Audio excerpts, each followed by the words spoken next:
crystals, anything that you would like. It's all out in the lobby for anyone to enjoy. Miles Dennis is like, check the laws.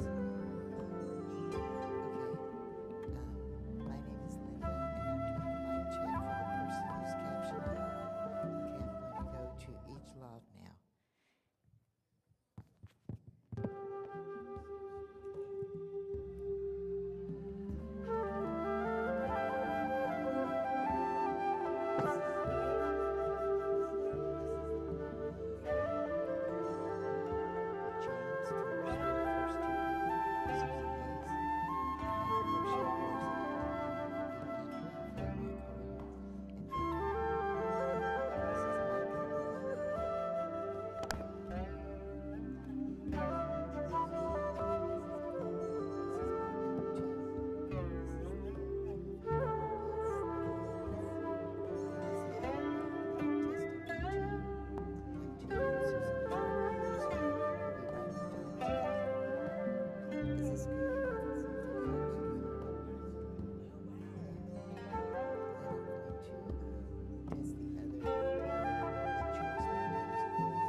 and welcome to the third quadrennial Texas Disability Issues Forum. We are so glad you are all here today. Not only is this room well represented here, but there are watch parties all over the state of Texas. We welcome you. If you're at a watch party in all corners of Texas, welcome. So my name is Dennis Burrell. I'm with the Coalition of Texans with Disabilities, and we are one of the organizers of this event, this very important event in this very important election year. So what are we doing here? What's this all about? What is the Texas Disability Issues Forum? Why does it matter? Well, let me tell you this. According to the U.S. Department of Justice, 1 out of 6 adults of voting age is a person with a disability. 1 out of 6. In 2020, 11 million Texans voted in 2020. That would be over 1.7 million people with disabilities who voted in that election. But let me tell you that, is that really the disability community? The answer is no, because the disability community is far larger. It includes family members, it includes siblings, it includes providers, it includes friends. So the disability vote is large indeed. But even if it were only 1 out of 6, 1 out of 6 is more than the combined total of the African American vote and the Asian American vote. The disability vote matters. That's why we're here today. Yeah, go ahead and cheer on that. Cheer on that. And I'll tell you, how many groups of a bunch of small nonprofits can get together and have 4 statewide candidates show up and talk to them just on their issues? That's us, and that's what we're doing here today. So I have a few things I'd like to say. First of all, our questioners, our interviewers today are from the Texas Tribune, our media partner. The Texas Tribune is the top political media outlet in the state of Texas. And on their website today, this is being live streamed. It's also being live streamed on Facebook Live at revuptexas.org. And that's revup, R-E-V-U-P, spell out Texas, Texas.org. You can go to that website and watch everything that's going to happen today. We appreciate the League of Women Voters, one of our strong partners who has a booth here today. Anyone who is not registered can get registered today. Thank you, League of Women Voters, and we're going to have Joyce, their state president, is going to speak to us during our first break. I also want to thank Disability Rights Texas, a staunch ally for Texans with disabilities and their voting rights. They're here too and have a booth out here led by my good friend Jeff Miller, who's hanging out in the back there. So, visit those places. Our sponsors and our co-hosts. Now, co-hosts, believe it or not, it's not just the Coalition of Texans with Disabilities, and it's not just Rev Up Texas, but there are over 50 other organizations from all over the state who are our co-hosts. That is impressive indeed. Now, you've seen a scroll on the screens here and some of those logos. They're from the Valley, they're from El Paso, they're from the Panhandle, Central Texas, East Texas, from Houston, from Dallas, from Austin, from San Antonio, all over the state of Texas. This is not a one-trick pony. There are 50 ponies playing this game. Our sponsors, this is all free to everybody. We can't do that without sponsors. Now, at our iron sponsor level, Ground Game Texas. Bronze sponsor level, Pfizer. Gold sponsors, Texas A&M, the American Association of People with Disabilities, and Hart InterCivic. Platinum sponsor, United Healthcare, and our diamond sponsors, AmeriGroup, Molina Healthcare, Secure Democracy USA, and Superior Health Plan. So, how is this going to play out? These are going to be individual interviews. And we're going to start off with Susan Hayes, Democratic candidate for Agriculture Commissioner at 10:15. At 11:55, Rochelle Garza, Democratic candidate for Attorney General. 11:35, Mike Collier, candidate for Lieutenant Governor. 12:30, Beto O'Rourke, candidate for governor, Democratic. Now, notice something common about all these folks? Yeah, they're all the same party. The Texas Disability Issues Forum is a bipartisan event. We went to great lengths, more lengths, to invite and engage Republican candidates. They did not choose to do so. I would say if any of those campaigns are watching now, we can take your surveys to our questions. We'll post them on our website. We'll be respectful, and we would still love to hear from you so your positions on major disability issues can be learned by this amazing electorate you're looking at here. Finally, I think we're going to begin. I'm going to ask our first interview, James Barragan, to come on out here. And the first interview is going to be with Susan Hayes, Democrat candidate for Agriculture Commissioner. And you'll find out that the Agriculture Commissioner does have impact on disability policy. It's an important office for the community of people with disabilities. So James, if you'll come out here now, I'm going to introduce who he is.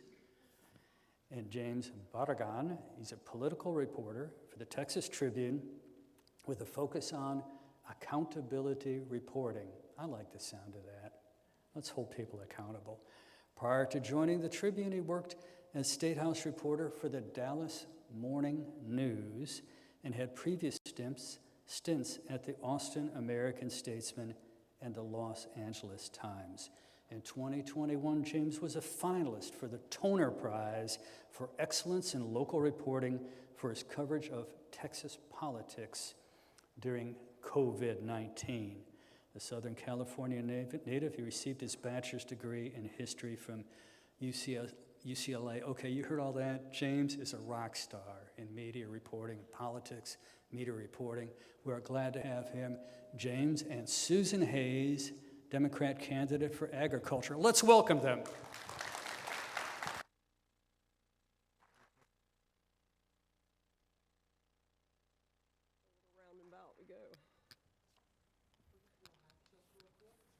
Can you all hear us? Does this sound okay? All good?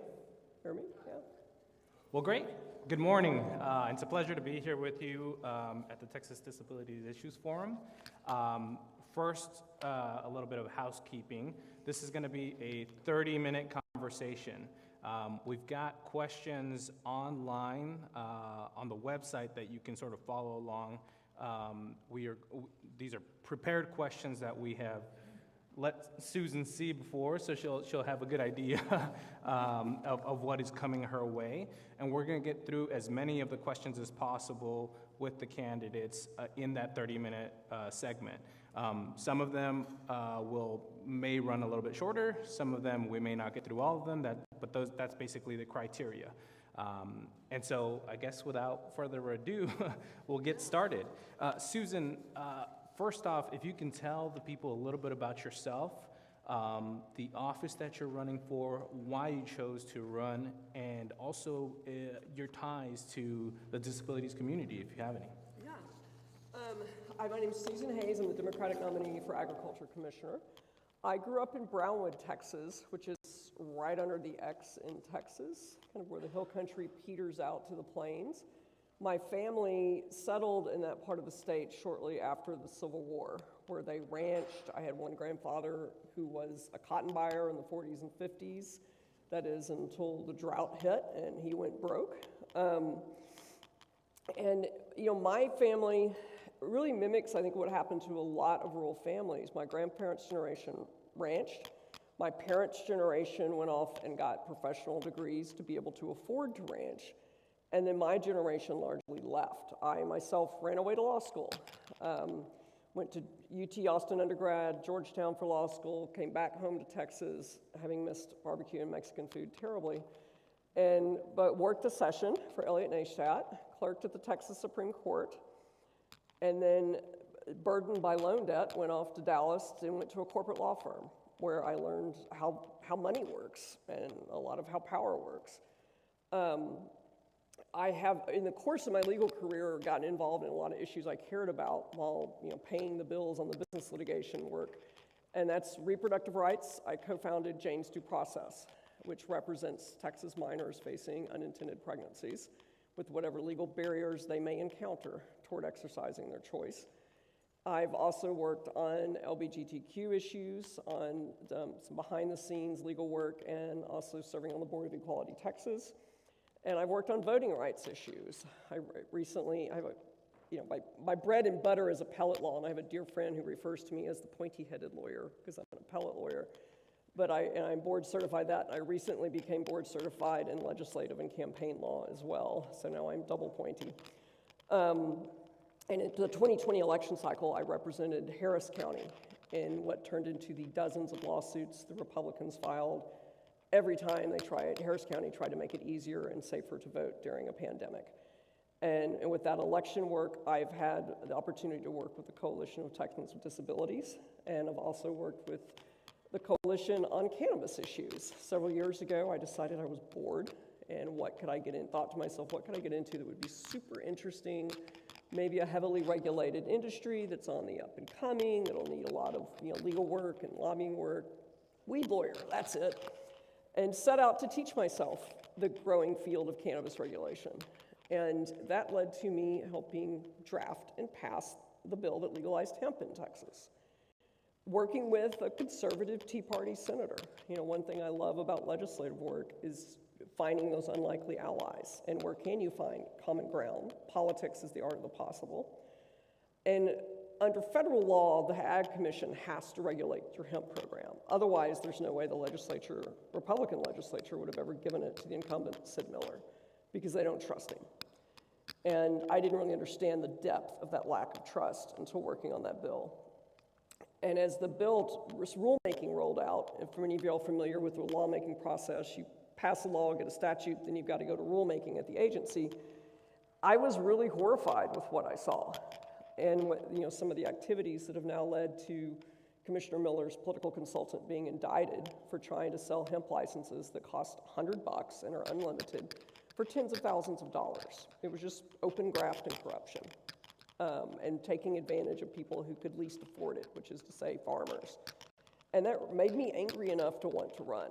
The other thing that really made me want to run was coming to understand that this office has a rural healthcare component and rural economic development component. There is a program to support our hospitals. It gets a paltry $8.8 million appropriation for a biennial budget. And let's compare and contrast that to the over $100 million that the state gives to the so-called crisis pregnancy centers to not provide health care to women. The priorities of the state are just backward at every step. And it's hurting people. And having grown up in the country and being kind of a policy wonk, I really understood how Republican policies are bad for rural Texas. And I wanted to run, and as I put it, to walk point for the Democratic ticket in those very conservative areas. Because I get it culturally there, and I get the issues there. So. Well, I think we can all sympathize with missing Mexican food and barbecue. Yes, So. it was a deal killer for me. I was not going to live my life. Well, you mentioned the State Office of Rural Health, so I guess we can start off there. How does the State Office of Rural Health work to include the needs of Texans with disabilities living in rural communities, and what can be done to make the program work better for Texans with disabilities? Well, the short answer is not enough. And the state, and I'm going to tie this to a bigger picture issue I've been talking about on the campaign trail.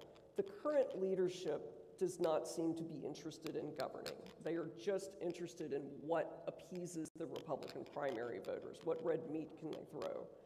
And to the point that they're not bothering to govern. They don't care if things work. And I sort of seize on that phrase, they don't care if it works, after having worked with a Republican lobbyist on a medical cannabis bill and got a long lecture one day from him of, Susan, nobody cares if it works, because I was complaining the bill language he proposed would not work functionally. Nobody cares if it worked. Anyone I've ever worked for in politics just cares about getting reelected. And when the freeze happened, man, those words echoed in my ears. They do not care if it works. Now, to rural health care, that program is rotting in the basement.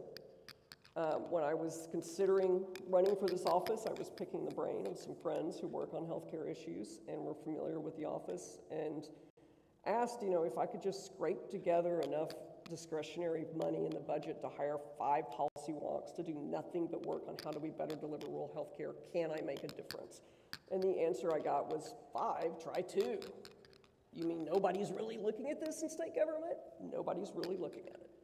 So first thing first, assess the resources that we've got and assess within the agency, then assess what's really happening out there. You know, the state has gotten so far away from actually collecting good data and using that data to govern effectively.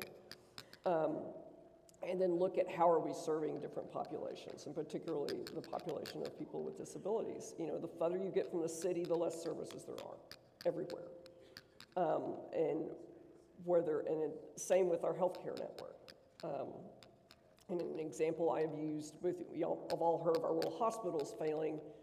It's broader than that. I spent the pandemic in Brewster County, where 3 counties share one hospital with 25 beds and only 3 ventilators. There's no safety net. And should any outbreak of COVID hit hard, we would have been in big trouble. And thankfully, the local leaders there worked to keep COVID to a minimum in the Big Bend. So that office needs to be brought out of the basement.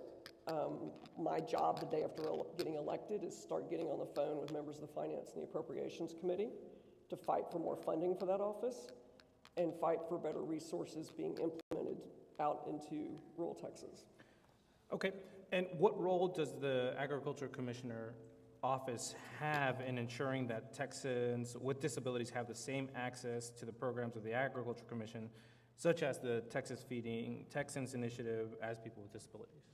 It's in part the same systematic answer. Right. What is happening now, another thing that's really disturbed me with the current leadership across state government is the lack of transparency and access to data.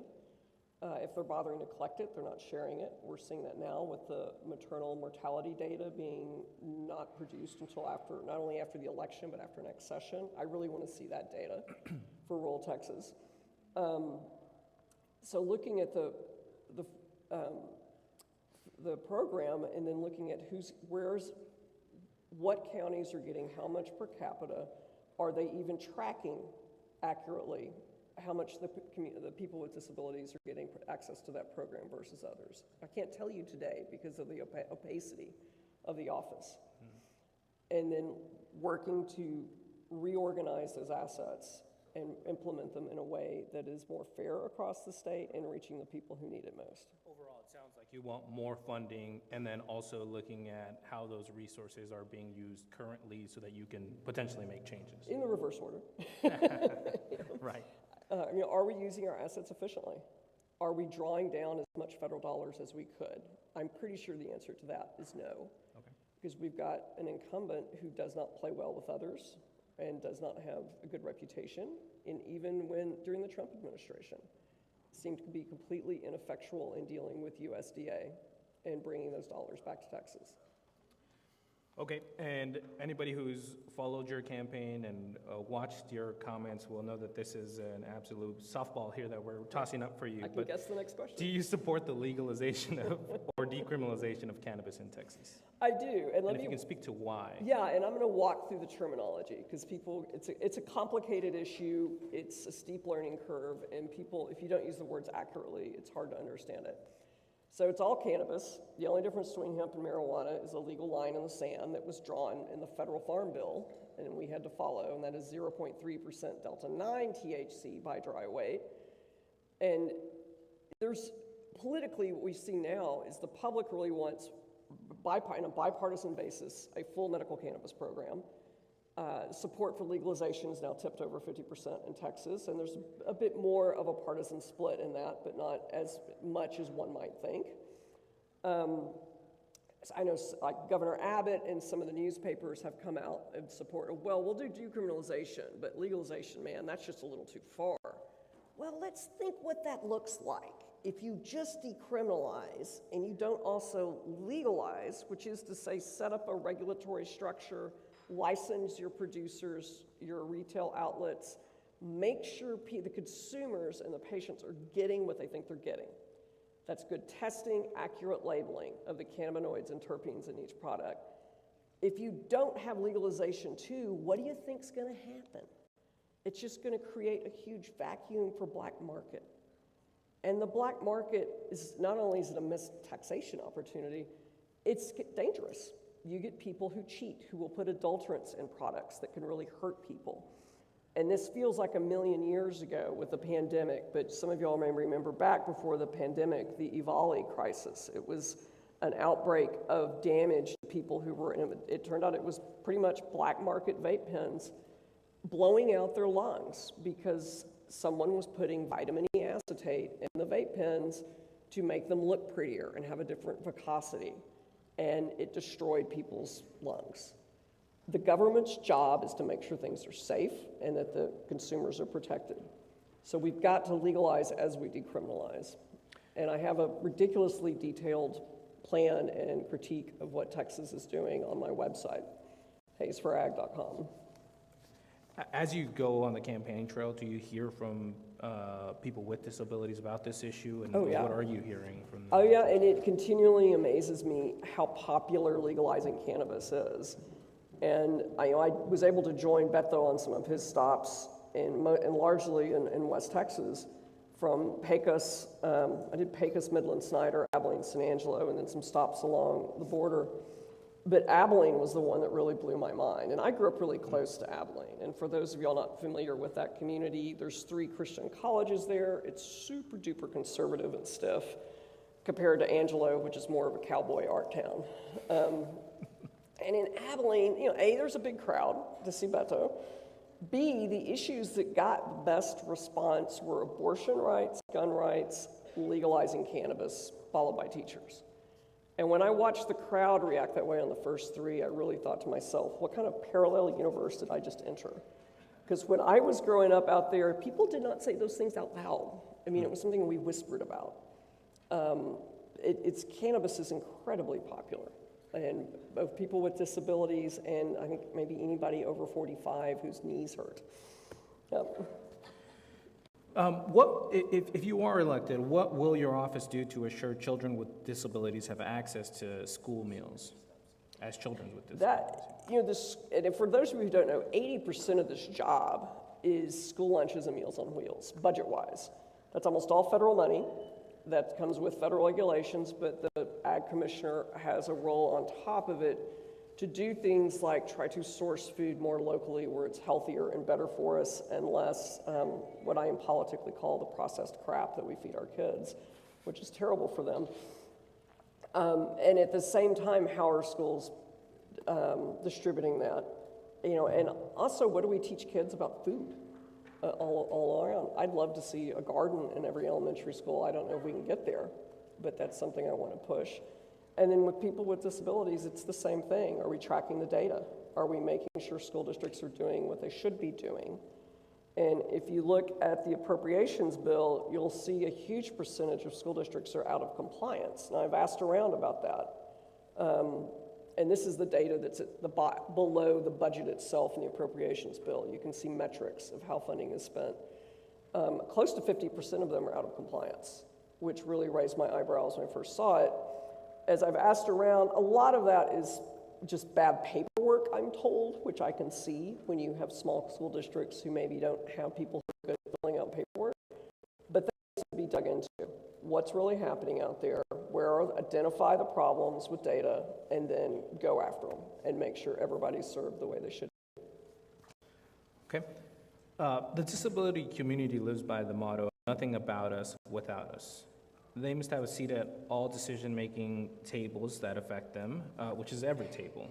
What steps, if any, have you taken to make your campaign accessible for people with disabilities and to ensure that their perspectives are heard? What specific plans do you have to incorporate the voices of people with disabilities into your decision-making processes if elected? All right. I'll start by saying if you look at the leadership of the current Ag Commission, to be charitable, it's pretty monolithic. And part of what I'd like to do with staffing is not only make sure each program or department is focusing on making sure they're servicing different communities, like the community of people with disabilities, but also have a staff person assigned just to double check that, to go through and look for ways to liaison with the people with disability community, and also make sure individual programs are doing what they should be doing to reach them. And so hiring within the community, of course, and then also that job description. And as far as my campaign, I got to tell you, I'm a small, scrappy operation. This is Ag Commission. We got tickled when we saw Beto's campaign unionized because he has 140 some odd employees. Well, I have one full-time one, so but my campaign manager is paying dues to himself. We have unionized too. So as a campaign and as a candidate and as ultimately as an office holder, you listen and you seek advice and call up Dennis and ask questions and get connected to the right people within the community to answer particular questions and keep those lines of communication always open. Okay. What additional policies and priorities, other than those already discussed, do you plan to focus on to improve the lives of people with disability? And if you have disabilities, excuse me, and if you've yet to develop them, what is your plan to learn about disabilities issues? I think you talked a little bit about that with calling up Dennis, but. It's, and I'm gonna walk through this so I come into office, how do I start? I start by talking to the people who are in the office, and my model for this is when Ann Richards became treasurer. And back in the day, and at the time, the Treasury Department, which we don't even have anymore, was so poorly run, they literally had checks in shoeboxes and processing money. So she started, instead of dictating from the top, asking people the civil servants who've worked there for decades, what do you think? How would you do your job better? And through those conversations was able to separate the wheat from the chaff in their human resources. And also simple things like brightening the office up. It was I picture the movie Brazil when I heard her describe what it looked like working when she first came in. You analyze, and I keep going back to this process, but I think it is how you govern. You analyze what resources you have.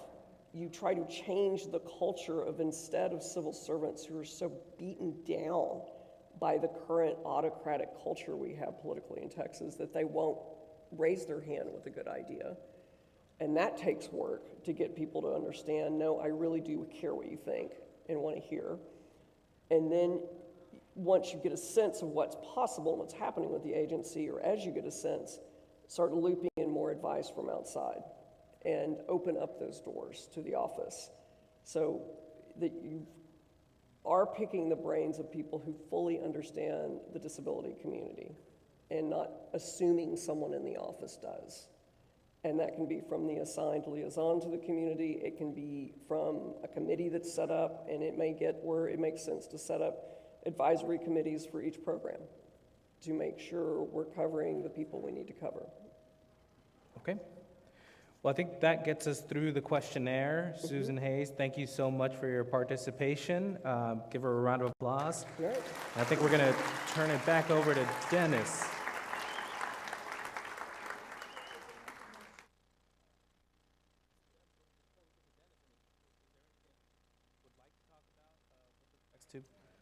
And I saw some people as I came in that I have seen around the Capitol for decades working on y'all's issues. Change only happens by showing up, by being at the Capitol, by getting to the polls. We can't change the political culture of this state with not only winning this election, but kind of whipping some ass. We need to beat them with a margin so that the members of the legislature, which are going to be majority Republican in both houses because of redistricting, get that the state is not having it anymore, that we've got to start governing to help the people instead of helping 5 office holders' political future. Okay. All right. Great. Thank you. Dennis? Well, let me tell you folks that you've heard Susan talk here, and you noticed she made a lot of references to working with people with disabilities. This is not her first rodeo at a disability event. Yeah. And, and it's nice to have people with great skills. And this is before you ran for Ag Commissioner, and we appreciated you very much then. Did you know, folks, Susan brought up school meals. That was a huge issue during the pandemic where kids, and I see my friend Diane shaking her head, kids with disabilities stay in the public school system until age 21. Yet there was a huge problem when those school lunches weren't made available to kids over 18 during the pandemic. And that took quite a bit of unsnarling to do. So that's just one reason, and one reason alone, why we wanted to have the Ag Commissioner candidates. And again, we invited Mr. Miller, the Republican candidate, to come and join us, and invited him again, and invited him again. And Mr. Miller, if you're watching us, please fill out that survey we'll put up on our website with respect, and we look forward to hearing from you. But let's give Susan a round of applause. We appreciate you so much for being here.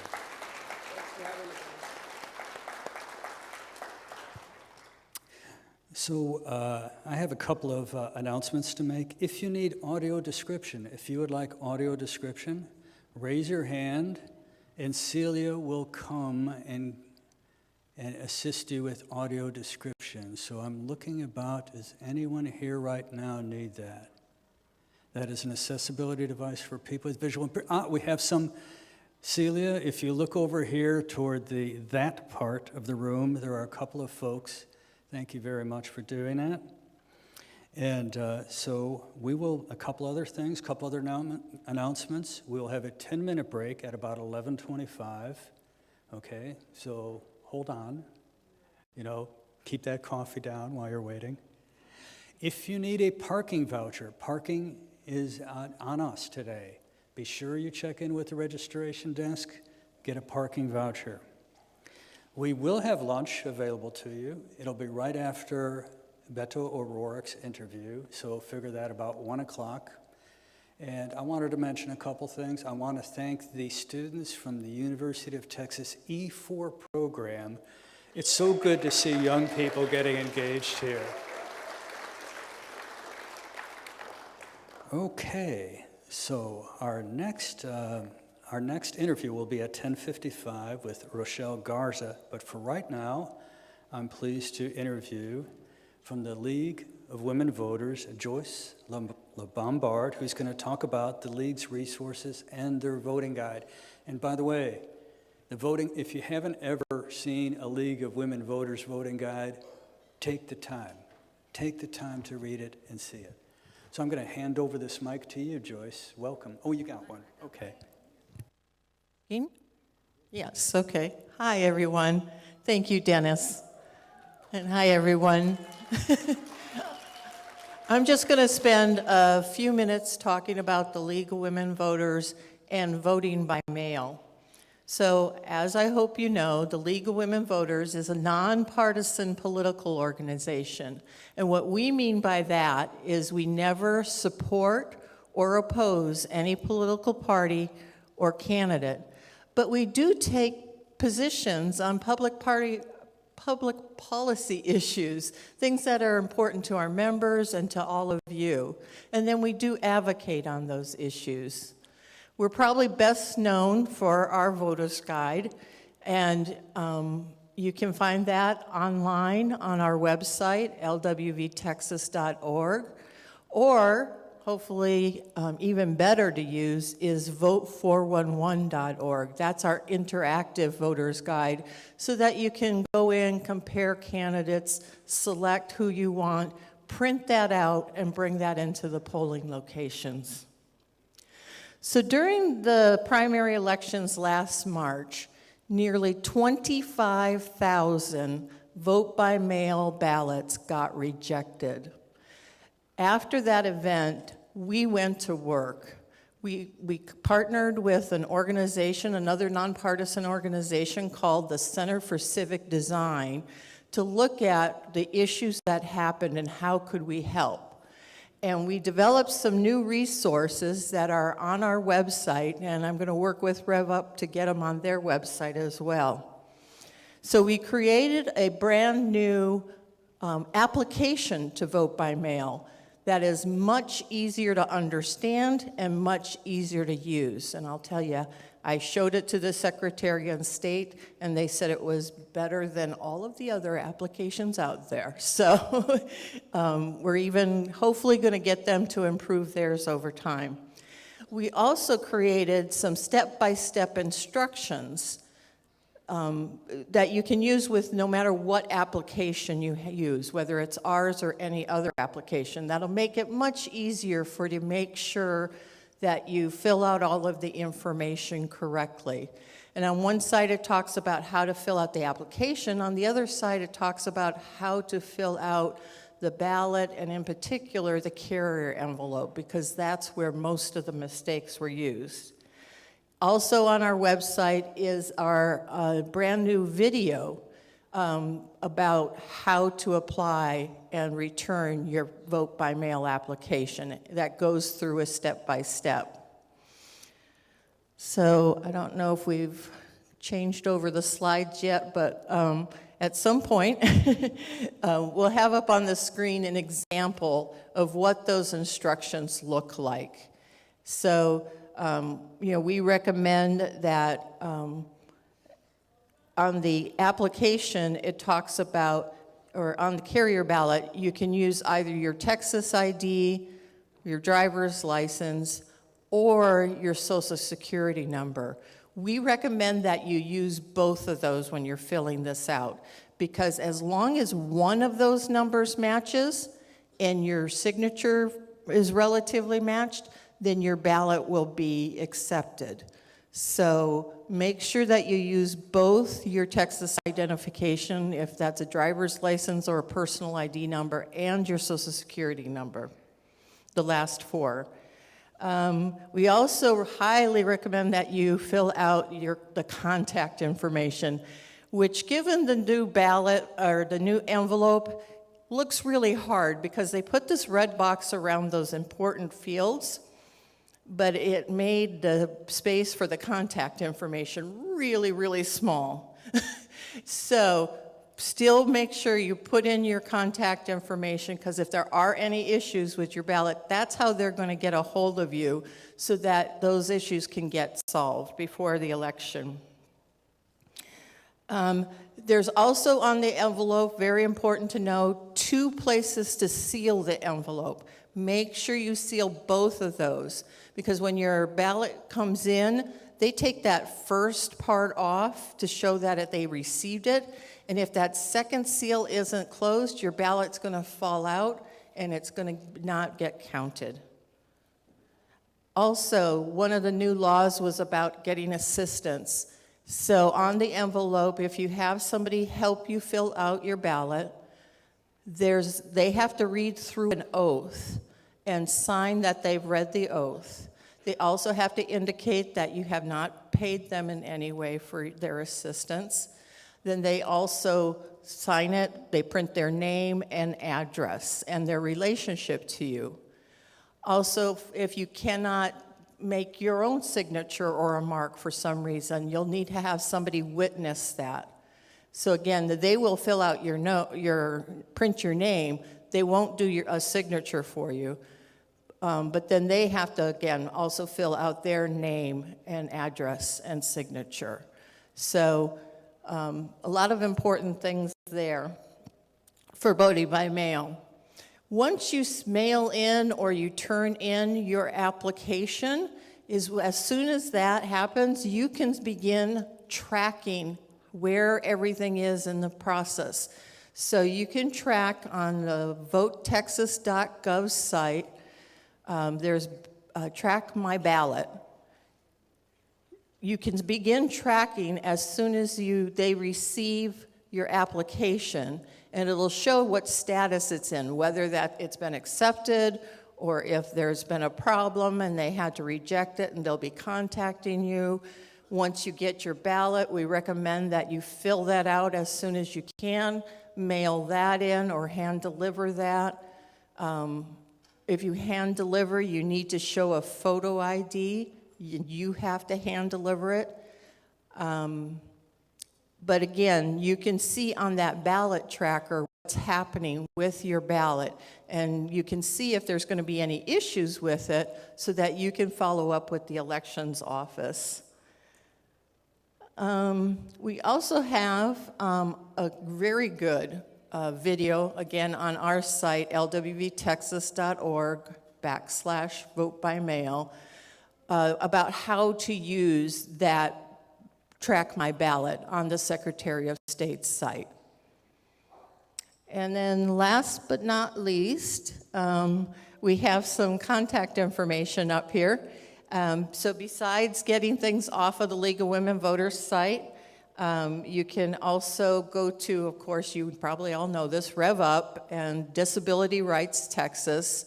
But we are in a coalition with an organization called Election Protection, which is staffed by lawyers across the state. So if you have any issues with your ballot by mail or at the polling location, that's a great number to keep track of. It's 866-RVOTE, and they are there to help you. I just wanted to let you know we do have a table out front besides doing voter registration. So if you need to register to vote, we also have hard copies of the vote by mail application as well as the instructions sheet. So you can see those and get those here today or go to our website. Thank you, everybody. And I guess I'm supposed to turn it back over to you, but I know we're running very early, so thanks.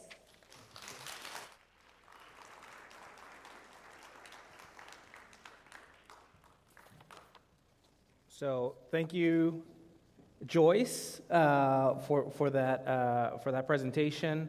Obviously, very important to know how to cast your ballot. There's been a lot of changes over the last year to how you can cast your ballot.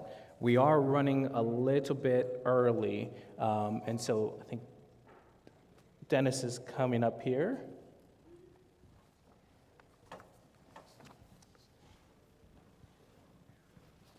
Yeah, Ms. Rochelle Garza will be on the stage momentarily. She is here, and we think you will find her discussion not only of her candidacy and her policy positions, but her life story to be something that will resonate with all of you. By the way, if you are at a watch party or just by yourself watching in line, I just want you to know that we've gotten feedback from several people around the state of Texas that are watching this as we speak, and they say that technology is great, guys. So thank you very much for that, and thanks for the trip supplying all that too. So again, after Ms. Garza's interview, we'll be having a very short 10-minute break, so you can take a little break. We'll be showing a couple of outstanding videos, which are very dynamic, which I know you'll enjoy seeing as well. Then we'll go into the candidates for Lieutenant Governor, Mike Collier. And then after that, Beto O'Rourke, and he is on his way. And you know, I gotta tell you folks, in organizing something like this, and you know, we're all small nonprofit organizations. Even the Texas Tribune is a nonprofit organization. And for these candidates, statewide candidates, say, we're gonna make the time to show up for the disability community. You know, we're doing better than most industries in this state in attracting candidates to come to a forum like this and answering specific questions. And you know what that's telling me? That's telling me that they're beginning to pay attention, more and more attention. So I guess I get to dance a little bit more. Yeah.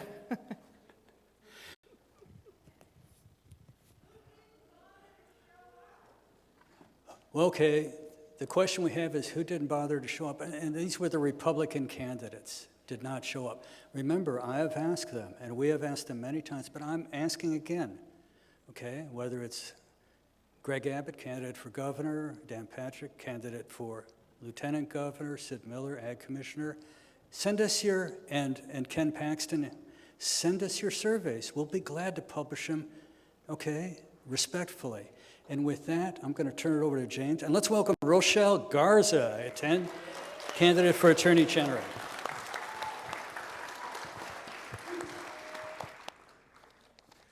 Rochelle, welcome. Hi, welcome. And thanks for coming out early. Of course.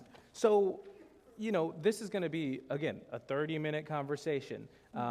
We've got some questions lined up that I think your campaign has already responded to. It's on the website for those people watching at home. You can go and check her answers to this very specific questionnaire. We will also sort of just see how the conversation goes and see how it flows, and I might chime in with some follow-up questions.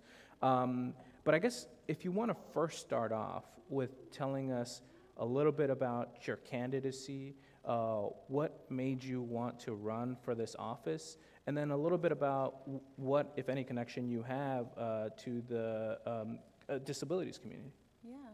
Well, first of all, thank you for having me here today. It truly is an honor to be here before all of you. I decided to run for this office.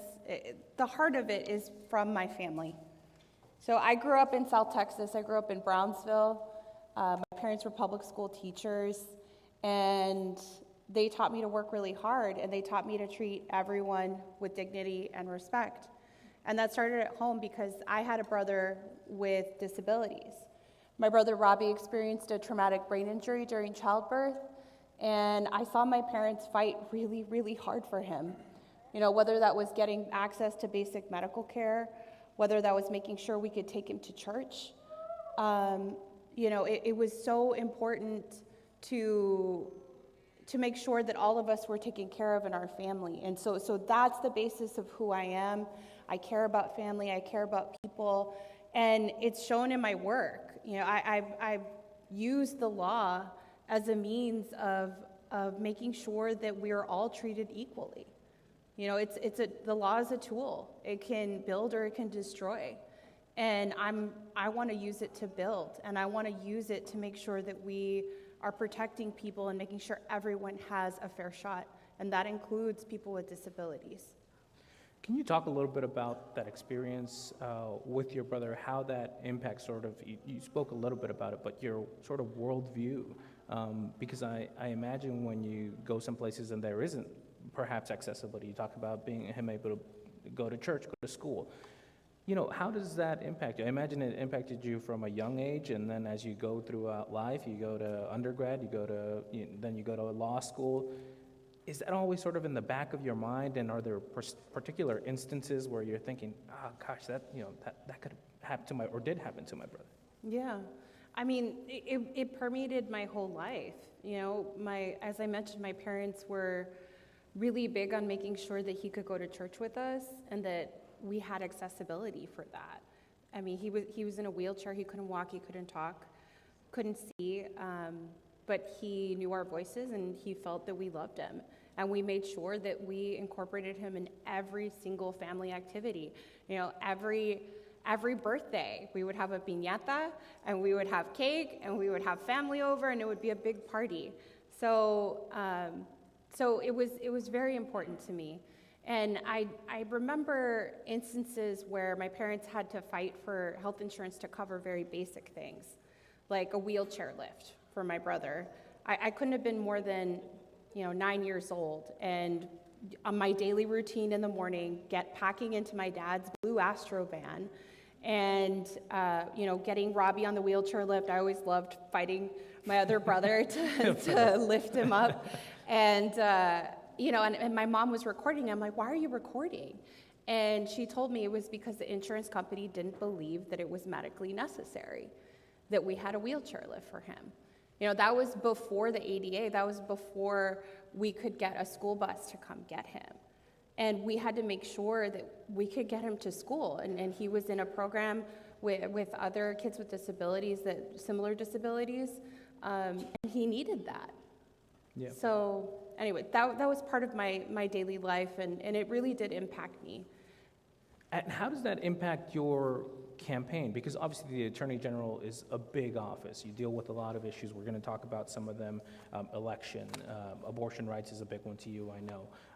But how does that impact your campaign, how you go about running it? Because you have a brother who has disabilities. You know what that's like, and how do you put that, I guess, front and center? Because it's a conversation that's very familiar to everyone in this room, but perhaps not that familiar to other Texans. So do you incorporate that in any way into the campaign? How do you put that issue front and center? Obviously, it's very important to folks here, and I think they're probably interested in hearing how you would go about doing that. Yeah, I mean, it's central to the campaign and why I'm running. I'm running to make sure that we all are treated equally under the law, that everyone is treated fairly, that we make this a people's attorney's office, that we actually stand up for families. So it has permeated everything that I've done, not only in my legal career, not only in the work I've done. I've worked on sidewalk improvements for ADA standards. That was my first job. I thought I was going to do disability law because I studied it in law school and interned at Disability Rights Texas.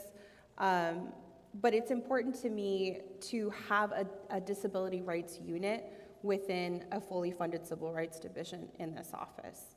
That way we can address issues of transportation discrimination, because we know that's still happening, that we make sure we have things that are accessible, not just from the AG's office, but through all the agencies in Texas. I mean, we need to make sure that we are working towards incorporating the disability community and making it as easy as possible for people with disabilities to have access to government.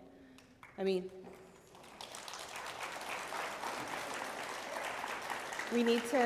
everybody should be a full participating citizen in our government, especially people with disabilities. And so I want to make sure we're addressing all of those issues and voting rights as well, because it's permeated everything.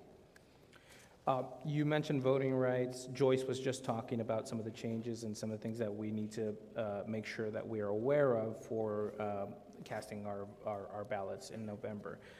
So what role does the Attorney General's office have in ensuring that Texans with disabilities have the same access to voting, registering, casting ballot as Texans without disabilities? Can you just go a little bit more in depth into that? Yeah, absolutely.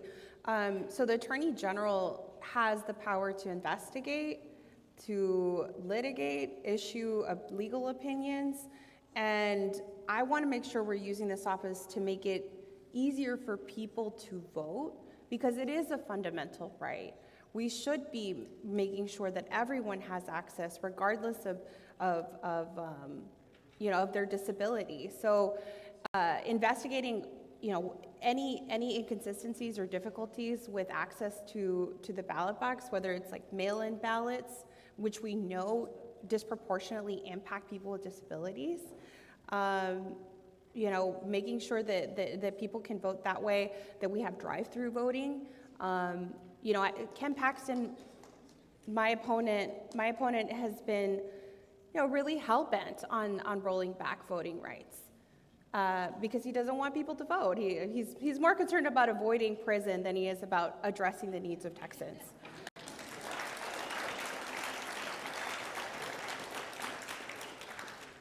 But those are the things I want to focus on. Yeah, and you talked a little bit about switching his election integrity unit to a unit that is more about voter education and advocacy. If you want to talk a little bit more about that, in terms of what would you see that unit doing? Is it you said protecting, but is it also education, making sure that folks know, some of the things that we were talking about earlier? Yeah, so it would sit in my vision. I have this fully funded civil rights division. We undo Ken Paxton's quote unquote voter integrity unit, because it's really about suppressing the vote. We make sure that we have actual access to voting through the voting rights unit. And that means like pulling out of some of the litigation that he's engaged in, some of this behavior of intimidation that he's done across the state to reduce access to voting. But yes, making sure that we have education out there, that there aren't any inconsistencies with people that are just trying to go and cast a ballot. We've heard, I've been traveling to state and I hear things like, oh, you can vote at any polling location in a certain county. But sometimes you'll have a precinct chair or precinct poll worker who will say, no, you have to go to your precinct. And that's not right. I mean, it's wrong. It's wrong under the law. We should not be allowing things like that to happen. Those are the types of things I would want to look into and make sure. And I have heard people having difficulties with accessing polling locations that are not accessible. So those are also the kinds of things I want to make sure we're addressing, in addition to education and outreach to communities across the state. With things like drive-through voting, which were a big issue in 2020, and there were a couple of legal cases, how would you go about trying to implement that? Because there have been legal rulings on that, right? So you're an advocate for that, it sounds like, for drive-through voting. I think it should be accessible, clearly. I mean, it disproportionately impacts people with disabilities and the elderly community. I mean, that's the reality. I mean, we want people to have equal participation in our society, and that starts with making sure that they have access to voting. Is there a way to go about that, or is that more of you have to lobby the legislature, or how would that work? It's things like I mentioned, investigating some of these inconsistencies, misapplication of the law, things that are done that make it harder for people to vote, investigating anybody that's been, or not, investigating any actions that have pulled people off the voter registration rolls that may have been done nefariously. Those are the kind of things that I would use the investigatory powers of the office to look into and hold people accountable. Okay. The U.S. Supreme Court suggests that to be in compliance with the ADA's integration mandate, a state must demonstrate that it has a comprehensive, effectively working plan for placing qualified persons with disabilities in less restrictive settings, and that a waiting list for community services moves at a reasonable pace. Currently, there are approximately 170,000 unduplicated individuals waiting for services in their communities, some as long as a decade. What steps would you take to ensure that Texas complies with its obligations under the ADA? Yeah, I mean, it's all the powers the office has, investigating exactly why the situation is the way it is. Like, why is there a backlog? Is it an issue of resources? Is it an issue of staff? And making sure that I use the power of the office to advocate for that. Making sure that our agencies are complying with the law. These very basic things. I mean, we've got federal law, we've got state law, and federal law supersedes state law. So we've got to make sure we're complying with federal law. And that's what I focus on. Yeah, so it sounds like you would use the office to sort of find out why there is that 170,000 unduplicated individuals right now waiting for this, and trying to find solutions, or why is this held up so far? Yeah, because look, there are families across this state, and my family was one of them, where we didn't have access to services, and we needed them. I know that not only just in my personal life, but I know that in my community. I saw it. And I know that exists across the state, and we should be doing better by people. And that's why I'm running. That's why I want to take on this position, is because we cannot leave anyone behind. Texas is big enough for all of us, and we have enough resources for all of us. And Rochelle, when you hear that in a state as prosperous as Texas is, there's people waiting for this, 170,000 unduplicated individuals waiting for this as long as a decade. How does that hit you as someone who experienced this, and in a state, like I said, as prosperous as Texas? Sort of how do you just react to that? I mean, first of all, it's frustrating. And it also, we've had Republican leadership for almost 30 years, and look at the failures that we have. Our leadership has been failing us, and we need a complete change in leadership, up and down.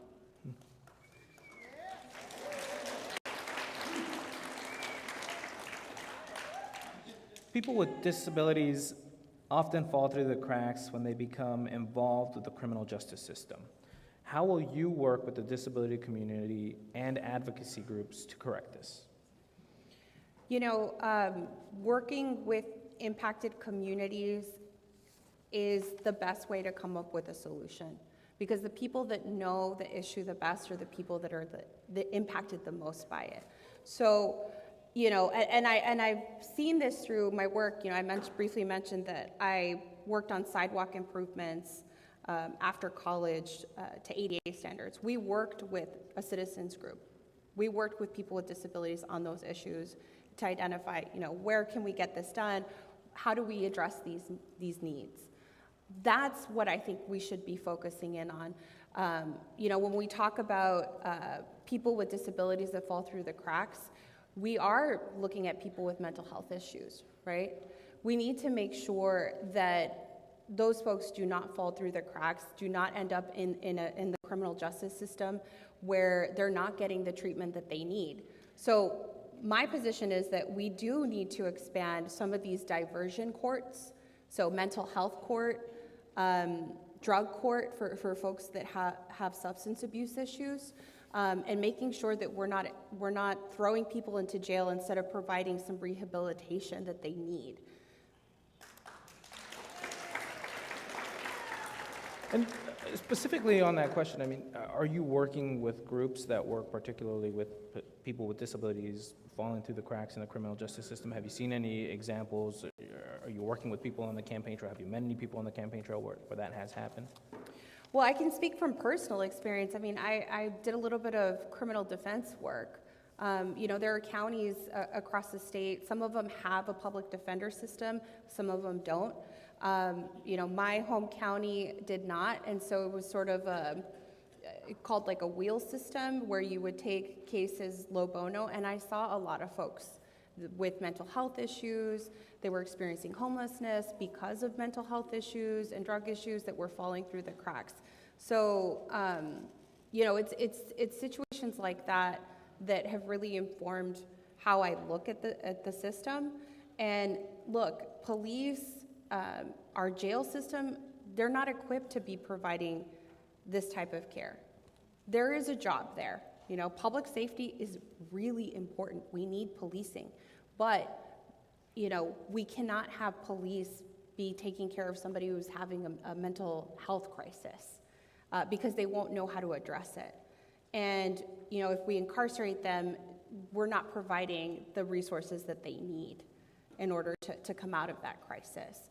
So that's the lens that I come through with this, and those are my positions. Yeah, and county jails right now are some of the biggest providers of mental health services right now, just because that's how it kind of pans out. But it just goes to perhaps some of these diversion programs that you're talking about could help out with that rather than keeping people in jail. Yeah. It's a matter of where we put the resources, right? Yeah. That long waiting list, why aren't we putting the resources there? Yeah. Okay, some parts of Texas have a history of community opposition to creating affordable housing for people with disabilities and extremely low incomes. We see that even here in Austin, one of the most progressive liberal cities. We see it in Dallas. We see it really everywhere. As a result, developments serving this group are shut out of affordable, accessible, integrated housing.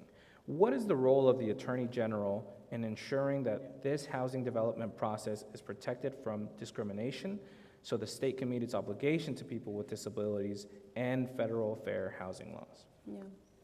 So the Attorney General, the way that I've kind of looked at this position, it's really supposed to be the public defender of the people. The responsibility flows to the people of Texas, and making sure that people have affordable housing or can access this. That's something that falls within the purview of the office. I think that as a starting principle, federal law does supersede state law. And if there are federal requirements for us to comply with fair housing at the federal level, we need to comply with it. It supports, the people of this state, but it also makes sure that we are doing the job that we need to do and do right by the people of Texas and people with disabilities, and making sure they have access to housing. So again, using the powers of the office, whether that's investigating or litigating or holding people accountable for non-compliance. Those are the things I would do. Would that include getting involved in litigation, or is it more education? Because some of it is just community opposition, and that's, how do you sort of change the minds and hearts? I guess that's part of it too, right? I think that's part of it. I think education, making sure that resources are available, but also educating our agencies, right, and cities and counties, and making sure that they know what they have to do to comply with federal law, and make sure they don't forget people forget a very important constituency that they do have. And would this be part of the civil rights unit as well, you think, or how do you envision that? Yeah, I mean, I see it could fall under the disability rights unit. Yeah. I envision having a liaison and having, sort of a community connection that will share different issues that are happening within the disability rights community with that unit. So, transportation, housing, all of that falls under that vision. Okay. The Attorney General's office has two important roles: representing state agencies that are sued and protecting the civil rights of Texans, including Texans with disabilities. As Attorney General, what would you do to balance these two roles? It goes a little bit to what we were talking about in the previous question, right? You want it to be the defender of the people, but then there's also other things going on. So how do you balance that? I mean, we have to balance it somehow. We need to make sure. My lodestar in this is protecting people's rights and their civil rights. And I don't want protecting agencies to be at the expense of the people that they're supposed to be serving, right? So it is a balancing act in making sure that our agencies are protected, and I will do that job. But I also will make sure that we at least can have some dispute resolution, right? Often cases don't have to go to litigation. You can come to a solution. You can come up with solutions that are amiable to both parties. Yeah. And so, essentially mediating it. That would be my first approach, right? How do we come to a solution that is beneficial to both parties?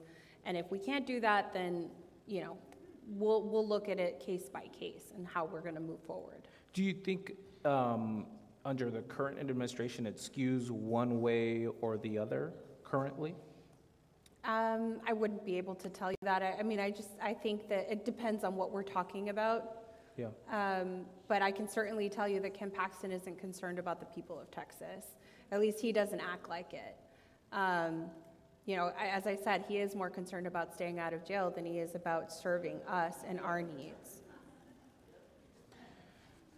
We talked a little bit with Susan Hayes about this topic, but would you support the legalization or decriminalization of cannabis in Texas? And if you could tell us a little bit about why and a little bit more about your position on that. Yeah, absolutely. Yes, I do support the legalization of cannabis. And just to be very clear, decriminalization does not mean legalization. It just means that people are not necessarily criminalized for it. So, but I'm sorry, you support the legalization. I support the legalization.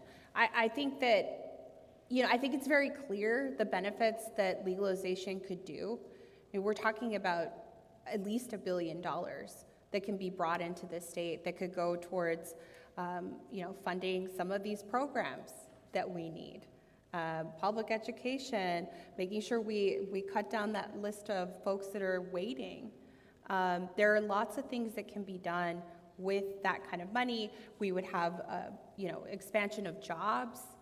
But we also have to be really mindful with how we go about legalizing this and making sure that the people that have borne the brunt of the war on marijuana and the war on drugs are right, or that wrong is righted in some ways. So making sure that they have their records expunged for low-level, nonviolent people with past offenses. Yes, with past offenses, low-level, nonviolent possession of marijuana charges, we should be expunging those records. And we should be mindful when we're opening up this industry to folks that have those kinds of records too. Because we've seen what's happened in other states where they've legalized and they've completely shut out communities, specifically communities of color, that have been, bearing the brunt of the war on drugs. As it relates specifically to the disabilities community, are there benefits that you see? Are there people that you talk to on the campaign trail that say, hey, this is an important issue for me, Yeah. and here are the reasons why, if you can talk a little bit about that? There are a lot of folks that have PTSD that have come up to me and told me that the legalization of marijuana would help them significantly. There are other disabilities, I think, that could use the legalization of it for therapy purposes. So we need to be mindful of that as well. Yeah.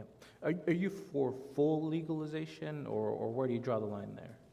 For cannabis? Yes. Full Yes. legalization. Yeah. Okay. Do you support Medicaid expansion that has benefits to people with disabilities, community attendants, and their families? And if you could please explain your position on this. So yes, absolutely yes. Hell yes. I kind of saw where that one was going. That's a hell yes. That's an enthusiastic yes. We absolutely In need all to, caps. Yes, in all caps. We need to expand Medicaid, but we also need to look at what we're going to do for the folks that don't necessarily fall within that as well, because we can't forget that. Yeah. Because our thresholds are just so low that Right. people are unable to really take advantage of it. Why do you think, it's been a decade. Why have we not done this? We hear even, or at least we heard in the last couple of election cycles, even from some Republicans in the state who were in maybe more competitive races than they are now, at least at the state house level, saying, hey, yeah, I would consider some type of Medicaid expansion, but now that, at least at the state house level, it's not as tight, we're not hearing that as much anymore. Why do you think there's been such resistance to the expansion when other states, particularly Republican states, have done it? And where do you see opportunities here in Texas? I think unfortunately we have leadership in the state that uses that as a political issue. We're not, taking care of people should not be political in any way, shape, or form. It shouldn't be divisive. It should be what it is. Look, Texans, we have an independent spirit, but we care about our families and we care about our communities. And so we need to start showing it through our leadership, and expanding Medicaid is one of those ways we do that. Yeah, and just given that other red states have taken up the Medicaid expansion, is that something that you hear on the campaign trail, was saying like, hey, we should, why aren't we doing this? Do you hear anything about that when you're on the campaign trail, when you're out there talking to voters? People, or is that something that you use when you're talking to them? I think voters care a lot about access to basic medical care. We're losing hospitals in rural communities like crazy. We have not been able to make sure that people have access to basic medical care. Half this state is a maternity care desert. Half the state doesn't have access to a gynecologist. The state of healthcare in the state of Texas is very, very bad.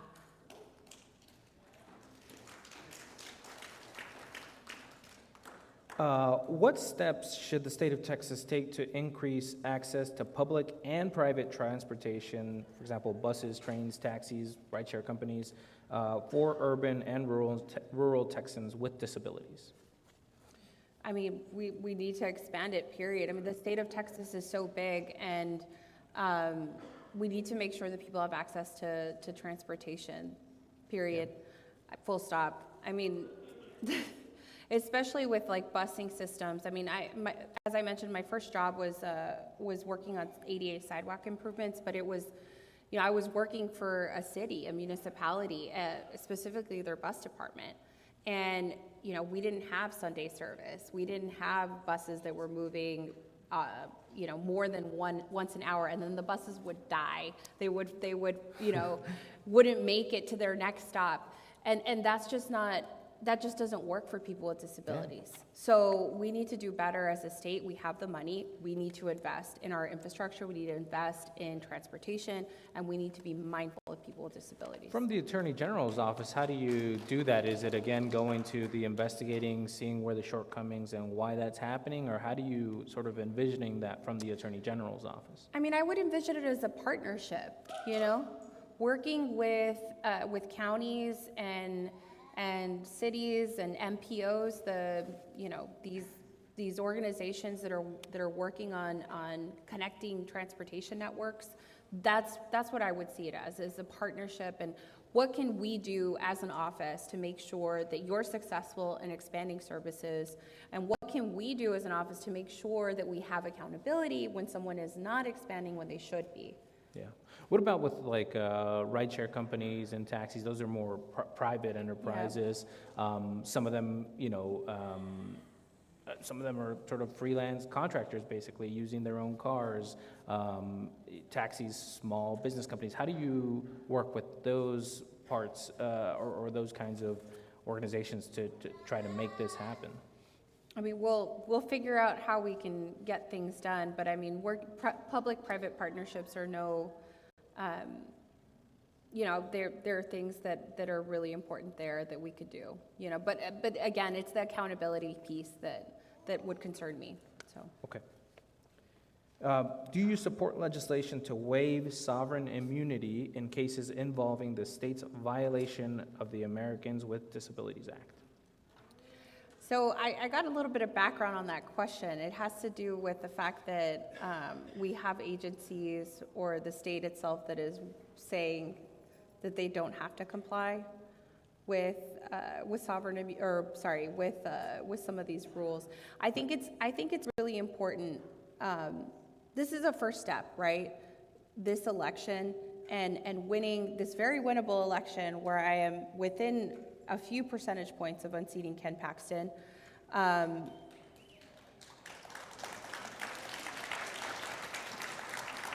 making sure that we can go in and start to clean up some of these issues and look at what litigation is still on the table and explore avenues to correct some of these issues. So it sounds like you don't have a particular answer just yet on whether you support that legislation. I think it's important that we look at exactly what has happened. A full survey of what are the issues and why this is an issue in particular. Sovereign immunity, most people think of it in the criminal context, right? But I would support making sure that we comply with federal law in whatever shape, form that takes. Right. Yeah. And that I imagine would going back to an earlier question where we talked about whether it's, you want it to be an office that defends the people, but it also has to balance with state agencies. I imagine that if you were elected, we'd see we're seeing a very nice Rochelle Garza right now, but maybe a little bit meaner Rochelle Garza in sort of trying to bring people to the negotiation table and sort of talking about possible solutions that could work out. Yeah. Okay. I just seem nice. No, I Brett Kavanaugh maybe thinks differently. I just think it's important if we can find a solution, we find it. And if the moment calls for litigation and throwing the gauntlet down, then yes, that's what I'll do. Okay. What will you do to enforce or implement state or federal disability rights like the ADA or the Fair Housing Act? Along the same lines of what we were just talking about. What would I do to enforce it? Yeah. Again, the disability rights unit, I think making sure that we are working with the community to identify the issues so that we can come up with solutions on how to address them. How many folks do you envision in that disability rights, or maybe that's too specific of a thing? I think we need you got to go win lobby an the election legislature first. No, we've got to look. I'm very proud of where we are in this campaign and how hard we've worked, and the coalitions that we have built. And everything that I envision for this office that I want to do is in community with everyone, right? My goal is fighting for the people of Texas, fighting for our families, fighting for our children. And that includes people with disabilities. That includes the LGBTQ plus community. That includes every single community. So making sure that I get elected is my first goal. And then I will work on making sure we can get these things done. But we can do it. That's the thing. This office is a constitutionally independent office. So it doesn't necessarily answer to the legislature directly, the governor, lieutenant governor. It answers to the people of Texas. And so I'm going to answer to what the people are asking me, and they are asking for a civil rights division. They are asking for disability rights to be protected. Yeah, just to highlight the point there, even if the rest of the sort of executive branch of leadership remained Republican and you were elected as a Democratic AG, you would be able to do a lot of the things that you are talking about on the campaign trail. Yeah, that's sort of what you're getting at here. Yeah, absolutely. And just to be very clear, we are within a few points of unseating Ken Paxton. This race is the closest statewide race that we have in Texas, and it is the closest Democrats have come in almost 30 years of unseating this inaction that we have right here. Because all of these questions, this is inaction from our Republican leadership. They have done nothing to make our communities safer and to make sure that that people with disabilities are taken care of in this state. What can be done to reduce the instances of gun violence in rural and urban Texas? I mean, I think there are common sense gun laws that both parties can agree on, making sure we raise the age back to 21 instead of 18 to purchase a firearm, red flag laws that have to be done with, mindfully, of course, and just making sure we close those gun show loopholes. I heard you mention one of those common sense gun laws was raise the age. The governor, former attorney general, former Supreme Court of Texas justice, has said he thinks that it would be unconstitutional. I gather from what you're saying that a Democratic Attorney General, Rochelle Garza, would not find that unconstitutional, sort of giving the green light for the legislature to go forward with it if they wanted to. I don't know on what grounds exactly. Look, I grew up hunting. I grew up in a family. I grew up around guns. I learned how to use a gun from a young age for safety purposes. My dad was after he was a teacher, he became a lawyer and then a judge. So I had to learn how to use firearms for safety. I learned how to use firearms for hunting, but that's not what we're talking about here. We're talking about people that are afraid to send their kids to school. I have a 6-month-old, and I remember when I learned that I was pregnant, I was so excited and so happy, but then all of the concerns came in. I'm going to have to send my child to school one day, and I don't know what that's going to look like for her. And I don't want her to grow up in a state like that. That's why I'm running. I want to make sure we're actually protecting people. And there are things that we can agree on. We want our kids to go through school. We want to see them graduate from high school and go on to whatever their next steps are. And we're failing them if we don't protect them, if we don't raise the age to at least 21. I mean, this was just changed in the last legislative session. It's not unconstitutional. Okay. What additional policies and priorities, other than those already discussed above, do you plan to focus on to improve the lives of people with disabilities? And if you have yet to develop them, what is your plan to learn about disability issues? It sounds like you're very well versed, it sounds like. I think there's just so much to talk about, right? This office touches all of our lives in so many different ways, and it's not just civil rights, but it's all the bread and butter issues like consumer protections. That's something we haven't discussed, but making sure that people, as a general matter, are not taken advantage of by bad actors and people that are price gouging. You know, I know that, you know, most Texans are living on a budget, especially people with disabilities that have additional challenges. You know, getting a bill for $500 or $600 for their light bill, that could completely destroy a family. So that's where the accountability piece comes in. That's where consumer protections comes in. And using this office to have accountability for what happened with the power grid failure, because that is why we're all paying such high bills. Because they have put the cost on us, the consumers. Okay, well, I think that's gotten us right to time. I think I will let you give a final statement if there's anything you want to talk about that we haven't asked in the course of this conversation. Yeah. But we're right at time, so if you have any final last words. Yeah. Well, I'm just really touched to be here with all of you, and I'm running for Attorney General to unseat criminally indicted Ken Paxton.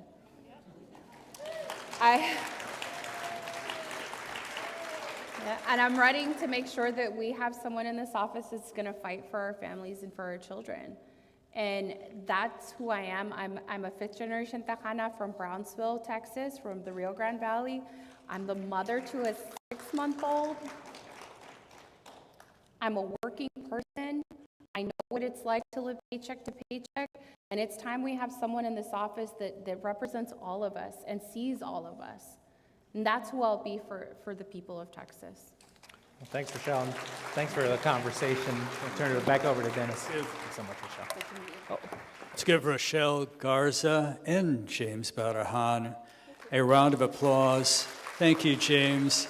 And I got to tell you, folks, I have never had a candidate for Attorney General say that they would establish a disability rights office if elected. Doesn't that mean a lot to y'all? It means a lot to me. By the way, that few percentage points, Rochelle is right. She has the narrowest deficit, and it's not much. It's only like 2 or 3 points. And Ken Paxton, the incumbent, by the way, General Paxton, if you're watching, we'd love to have your survey questions. He should be running scared from what I saw today. So this is where you get that 10-minute break. There'll be a couple of videos shown. You can go out, get some coffee, water, take a break, stretch, whatever. Be back in 10 minutes. Candidate for Lieutenant Governor Mike Collier is here. He's an awesome person with an awesome interview story. The videos we've shown up here, you can hang out and watch them. One of them is called Why I Vote. The other is Good Morning, Rev Up. We'll see you back here in 10 minutes. Stretch, water, more coffee. Enjoy.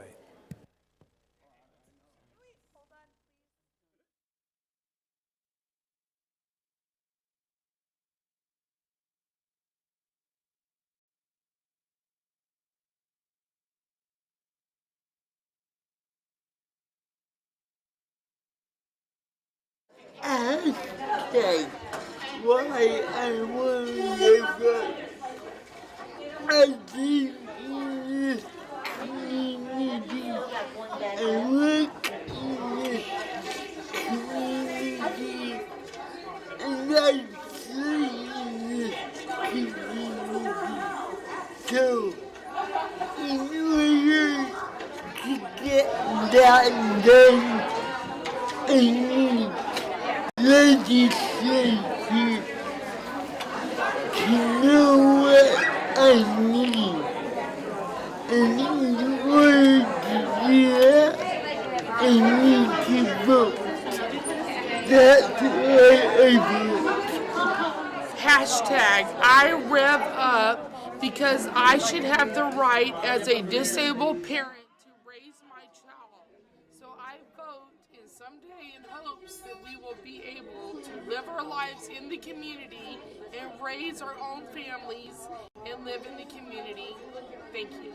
I rev up for inclusion, for representation for people with disabilities. My voice matters and representation matters. Thank you. Vote whether you have a disability or not because your life depends on it. Vote! Vote! Vote! I rev up for my freedom. I rev up because my life depends Julie, and I rev up because I believe in the power of the disability vote. I do not want any more voter suppression activity in Texas to take away my right to vote. I believe in the power of the disability vote. I rev up because I care about my community. I rev up for women's rights. Hashtag why I rev up.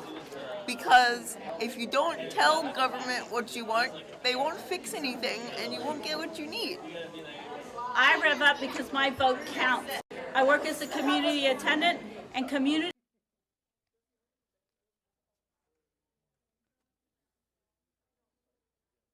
Welcome all. My name is Esther Hammonds and I'm your co-host.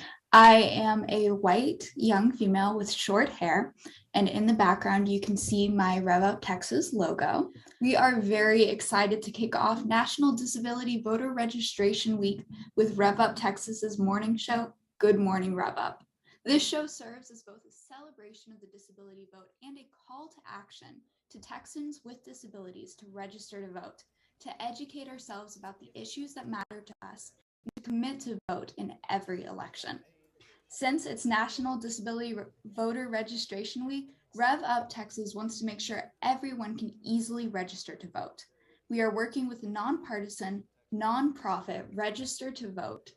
So if you'd like to check to see if you are registered and that all your information is correct, or if you'd like to change your address, or if you'd like to register, all of that information can be found on our link that is on revuptexas.org so that you can help us count the power of the disability vote.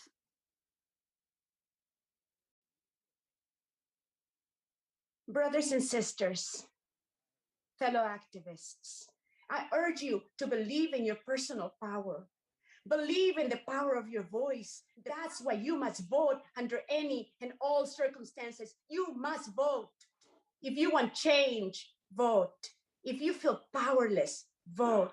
If you've been marginalized, vote. If you believe in hope, vote. If you want representation, vote. If you want to be heard, vote. If you love your children, vote. If you want a future that includes disabled people, you must vote. Your vote matters. Your voice matters. You deserve to be here. My first memories was of my mother voting in these sort of heavy curtained enclosures with these big machines. And I can remember just like hanging on, wrapped around her leg, under her skirt as she voted. And I remember I couldn't wait to vote, to be a grown-up lady and vote. Thank you, Rev Up Texas, for inviting me to this event and allowing me to be part of it. I'm going to read a short piece from the upcoming book, Quick Lyrics, and it is called Worthy. Dear ableism, stay out of voting, please. You do not get to vote on this. We do.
Okay, welcome back.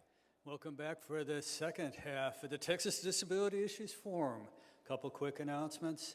Somebody has lost their cell phone. It is lost and found. Go to the registration desk. It's there.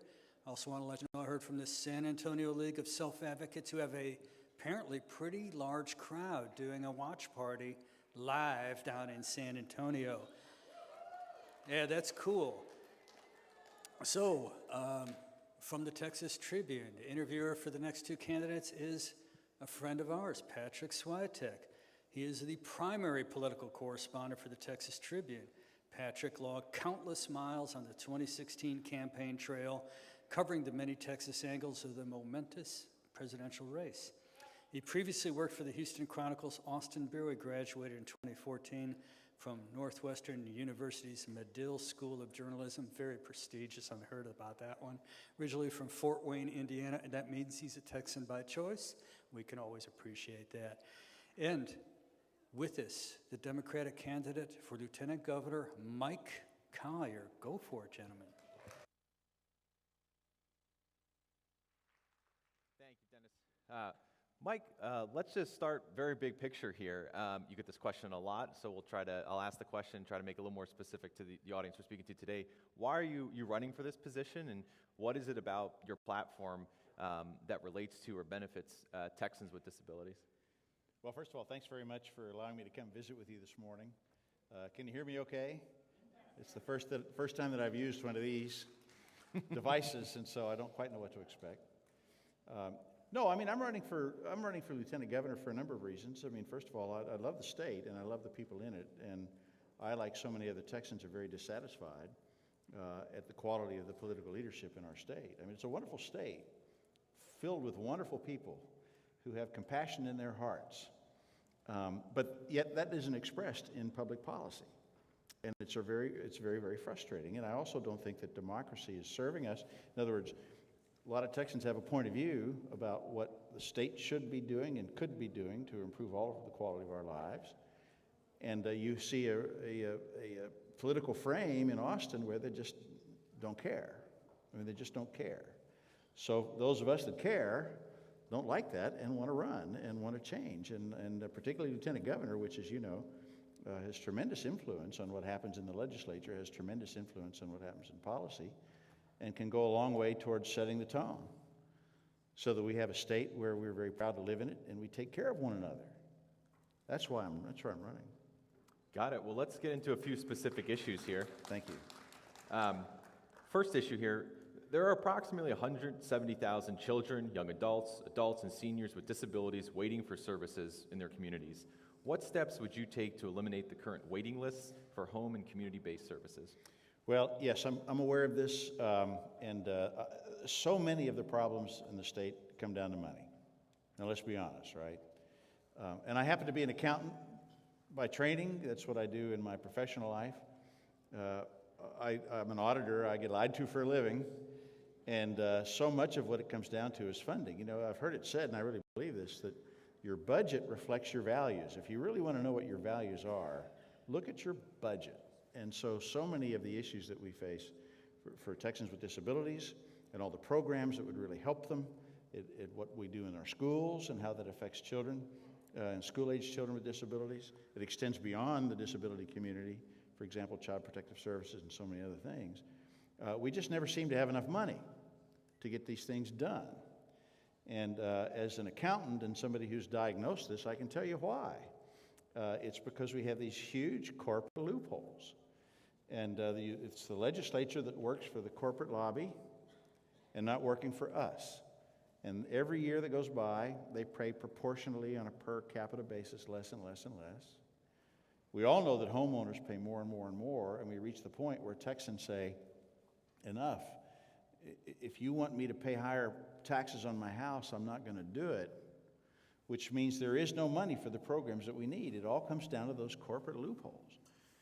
Now, what happens when we close those loopholes and we start bringing money back into the Treasury like we should without increasing homeowner property taxes? Then you find that we have the resources to do what we all know we need to do. And the other thing I see that I'm very dissatisfied with in Texas politics is the political leaders work very, very hard to make sure Texans don't know how short we're coming up. Because Texans are compassionate and empathetic people, and when they have the facts, they do the right thing. And as it relates to the disability community, in so many places where the state is coming up short, the mere fact that you would have a lieutenant governor that explains to Texans very candidly, very transparently, this is where we're falling short, you would find that voters of both parties would expect more out of their political leaders. And the fellow that I'm running against doesn't want that pressure, because then he has to go back to the corporate lobby and say, look, you guys have to chip in. And so a big part of the lieutenant governor's job is not just as it relates to specific elements of policy, but it's the broader frame, which is just letting Texans know what's happening in our state. Because I believe in Texans. I believe Texans are good, compassionate people, both parties. They just need to know. Mm-hmm. On a few questions on Medicaid specifically, I know that you, like pretty much all the Democratic statewide candidates, support Medicaid expansion. Want to get a little more specific on that. When you think about expanding Medicaid in Texas, what are the benefits that would have for people with disabilities, community attendants, and their families?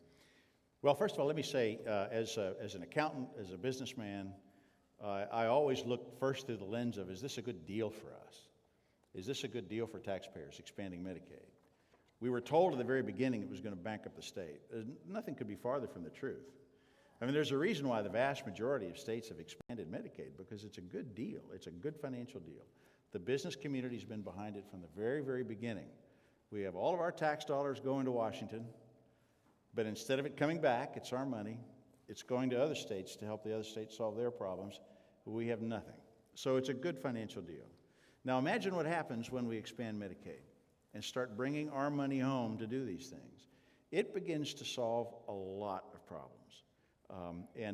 As to specific programs, if you ask me to get into the details, I'll have to tell you I don't know yet. I haven't had time to really analyze it. But I do know that we're talking about, $9 billion a year that's available for health care and services for Texans who need it, deserve it, that's not available to us now. And I think it'll make a huge difference. Well, I also think about, the fact that you have hospitals closing. I think about the fact that, people aren't paid enough. We were just discussing a while ago, caregivers make less money than folks that work at fast food restaurants. I mean, think about that. So expanding Medicaid dramatically changes the economics of providing delivery to the people that need it, and it's a good financial deal. And the last thing I'd like to say is that on both sides of the aisle, it's recognized as a good financial deal. It's just the person at the very top who has decided, I believe, for ideological reasons or what have you, to block it. And so change the top, suddenly you'll see movement. I think, if I'm honored to be the lieutenant governor, I think it's going to be the work of 10 minutes to expand Medicaid. And then you'll see, because it's a good deal. You mentioned caregiver pay. I do want to ask about that. One more just specific question on Medicaid. Do you support Medicaid funding that favors home and community services over institutional settings? Have you given any thought to that? I have. I mean, I talk to Texans who are dealing with disability, and what they tell me is that home care is very, very good. I think you need both. And I think it should be up to the family who's dealing with the challenge. It could be home care, where you have support. It could be institutional, where you have support. I really favor individual autonomy in these decisions. Do what's right for the person that your loved one that you're trying to help, and let that person make the decision. Then the state should be there for you when you make that call. Like I said, on the topic of caregiver pay, many believe that the current base wage of $8.11 and no benefits are major reasons for either is a shortage and a growing crisis in this community, as well as a high turnover rate. What would you do to raise those wages and benefits so that we can start addressing that shortage? Well, we need to raise the minimum wage across the board for everybody. I mean, what's happened in terms of pay scales is just unsustainable. And so that's not going to surprise anybody in this room. I think it's a matter of drawing attention to the fact that caregivers have a really, really hard and emotionally demanding job. And if we want to attract people into that field, which we really, really do, we got to pay them better. And so it really just comes down to the resources and making those resources available. I think in terms, I have had experience in my family dealing with caregivers. The context is not necessarily disability, but the context is the elderly. And I have seen how hard these people work. I've seen how much emotion they pour into it. They're God-sent, as far as I'm concerned. But if they can't do it because they can't afford it, and they have to do something else, then everybody loses. And so again, so much of what we're dealing with in the state is this sense that we don't have enough resources to do right by our fellow neighbors. I hasten to remind people that we're a very wealthy state in a very wealthy nation. And we care for one another and very compassionate with one another. You mentioned the minimum wage as a general matter. Just generally speaking, where do you think that should start at? If Mike Collier is Lieutenant Governor, what would you be pushing for? Is there a new floor that you would? Well, I can tell you that 7.25 is not good enough. More than that. Yeah, more than that. I mean, for some reason, it was frozen many years ago. And so that it's not kept up with inflation. That makes absolutely no sense. I mean, there's a reason for a minimum wage, and it should have kept up with inflation. I haven't done the math, but $15 an hour is what I hear most people say is the right place to target and to go, and I would support that. Got it. Going back to more specific issues here, on the topic of the unemployment rate of people with disabilities, it's higher than the general unemployment rate typically. What would you do to increase integrated employment opportunities for people with disabilities? How do you address that unemployment rate? Well, my sense is a lot of it comes down to infrastructure and simple but vital things like transportation. I mean, you have to have transportation's an issue, right? I mean, you have to have employers that are willing to and enthusiastically employ Texans with disabilities. Some do, but not all do, and there might be ways to incentivize them to do so. But then, what's the state's role? I mean, a big part of the state's role is providing the infrastructure to make sure that people who want to work can get to their workplace and back, and that's a big issue. And so, another thing too is that can you in the disability community walk into the Lieutenant Governor's office and say, I want you to think about this program or that program. I want you to help us find a way to achieve that objective. Can you walk into Dan Patrick's office and have that conversation now? Will he give you a hearing? Have you tried? Is he here? I don't have every answer, and I've been in this long enough, I don't have to fake it. But what I can tell you is that I have an open door, and you come tell me. My job is to make sure that Texans understand why these programs are going to help, why that'll help us live up to our values as Texans, and then to mobilize the resources to get that job done. And I think a lot of folks really want nothing more than to work because of how work makes you feel about yourself and your self-respect and your dignity. And I applaud the companies that go way out of their way to do this. We'll find a way to incentivize others to do more. On the topic of... Thank you. On education, I know you're a big advocate for public schools. Tell us your position on the concept of school choice, and have you considered the ramifications of that proposal or that concept on students with disabilities? Well, first of all, I am the undisputed champion of public education, traditional public education. And I will not waver from that. And so if you're thinking in terms of school choice, let me cut right to the idea of vouchers. I do not support vouchers. As Lieutenant Governor, it won't be thought of.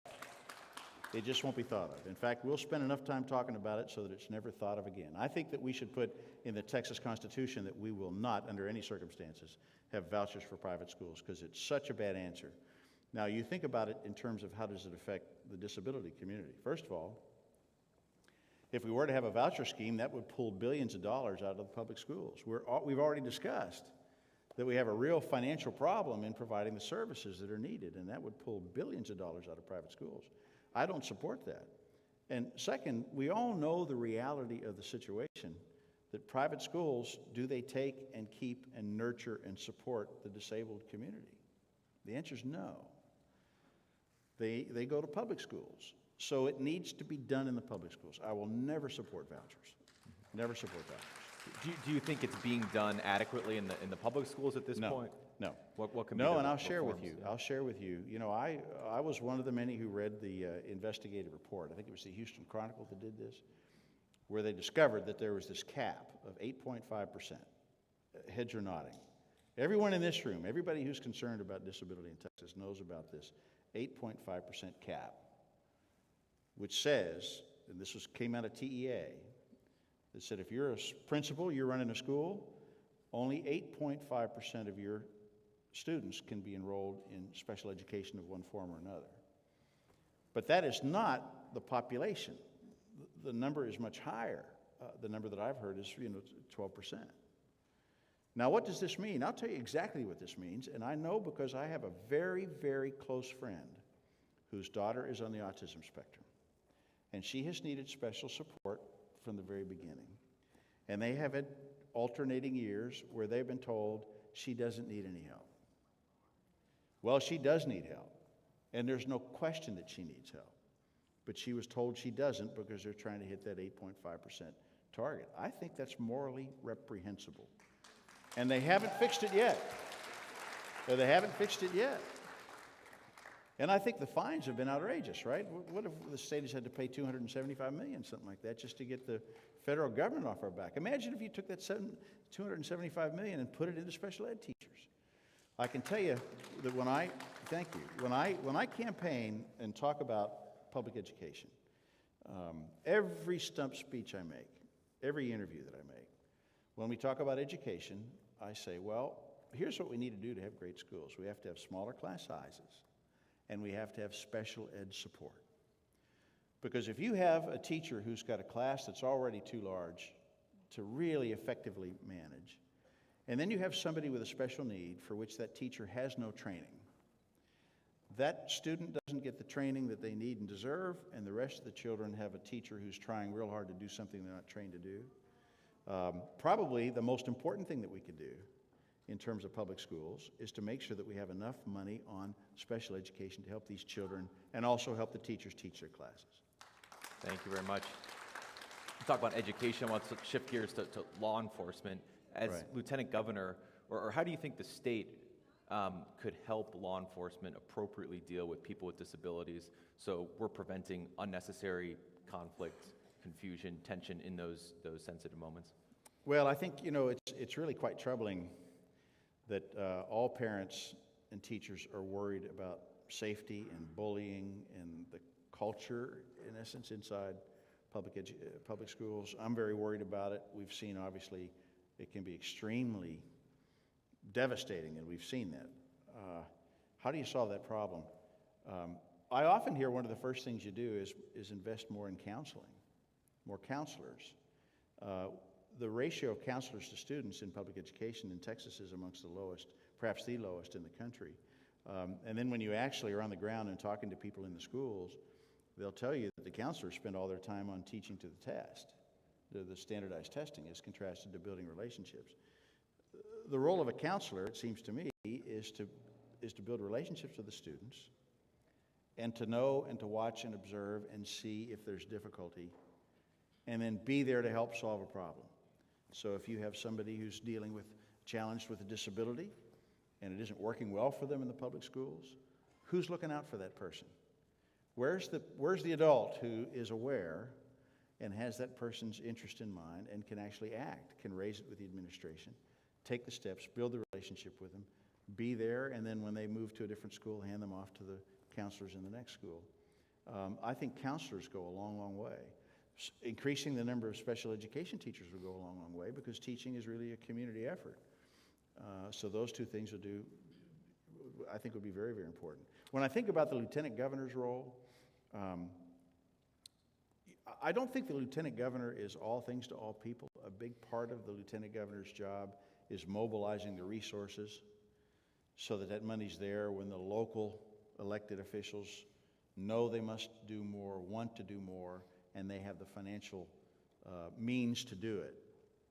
I don't think the lieutenant governor, micromanages at the school level, mobilizes the resources. However, the lieutenant governor sets the tone, and people watch the lieutenant governor. And if the lieutenant governor spends time and energy in a public way talking about the challenge that Texans with disabilities face, talking about the moral imperative of what we should do, which we should do, then it makes the politics possible to mobilize the resources to get the job done.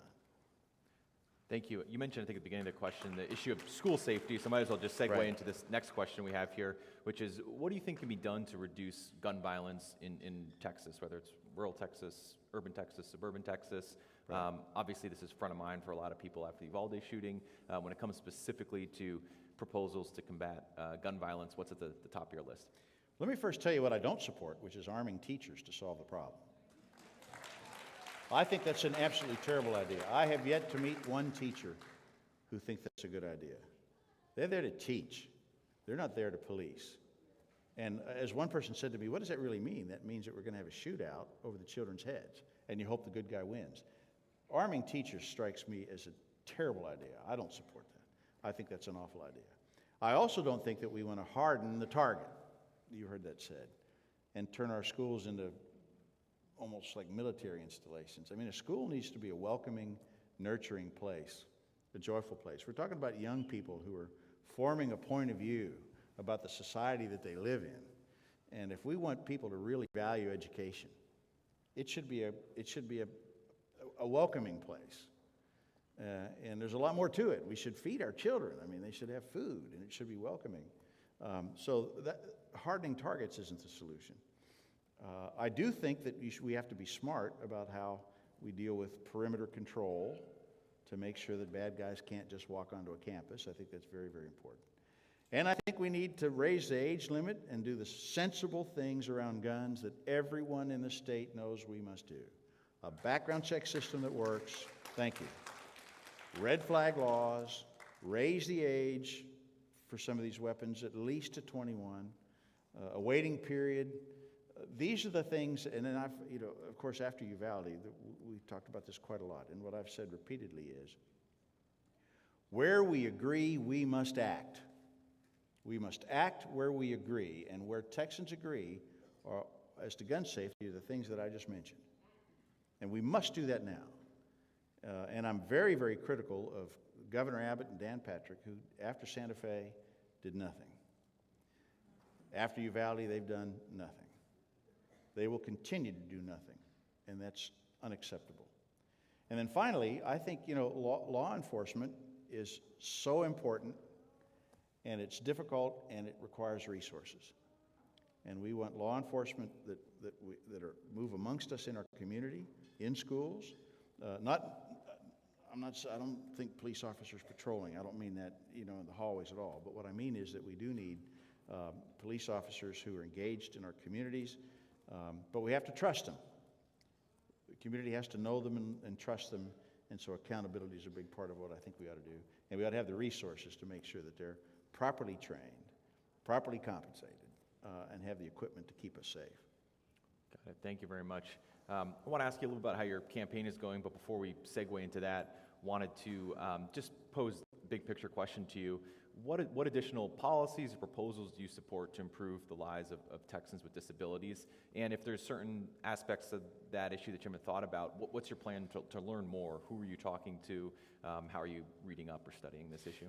Well, I would say with 49 days left, 48 and a half days left, I'm mostly just trying to work hard and round up the votes.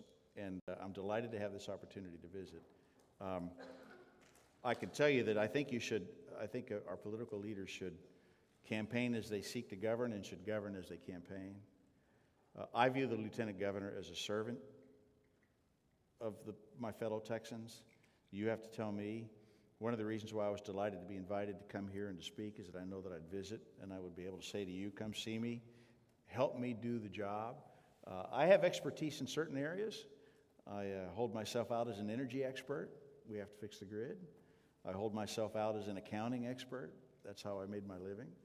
I'm passionate about public education, although I've never taught, so I'll be relying on the people who know education to help guide me. And I'm passionate about compassion and helping the disability community, so I'll need your help to tell me how we improve this state.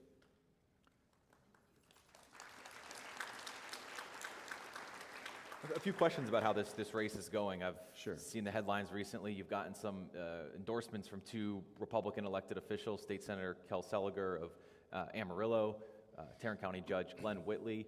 And it sounds like you've been meeting with other Republicans. Give us an update on that. What are the issues that are resonating with Republicans or people who maybe aren't hardcore Democrats in this race? And can we expect any more Republican endorsements like that? Well, yeah, I'm very proud to have been endorsed. As I say with great pride, we're building a coalition across the state and across the aisle. And that makes me feel wonderful as somebody, you know, I'm not a politician. I can't say that anymore after I win. But I hope for the same thing that everybody else does. I mean, I'm really very worried about politics in our country. I'm really very worried that hyper-partisanship prevents us from, coming up with good policy. I think everybody in this room recognizes that it's partisanship that prevents us from doing the things that we need to do for the disability community. So the fact that I have very prominent Republicans endorsing me in this race is a great source of pride. And a tremendous source of pride is the fact that the Democrats who nominated me are quite proud. They're quite pleased that we're getting support across the aisle. So I think it's wonderful. The reason why I was endorsed, I believe, is because I've been building relationships. I've been working on this quite a long time. And when I talk to Texans, I talk to Democrats, but I also talk to independents, and I talk to Republicans. And we talk about the 5 or 6 or 7 places where the state affects Texans in their lives, one of which is education, one of which is the disability community, one of which is property taxes, fixing the grid. And when you ask Texans, do you think we're better off 8 years, after 8 years of the current administration? Is the state a better state? Are we living our values? The answer is no. I mean, it's resoundingly no, and that's not a Democrat versus Republican thing. It's just that we are not living up to the high expectations we set for ourselves in terms of how we treat one another, compassion, empathy, and keeping the lights on. There may be others that come out publicly and do it. There's an awful lot of very prominent Republicans in the state.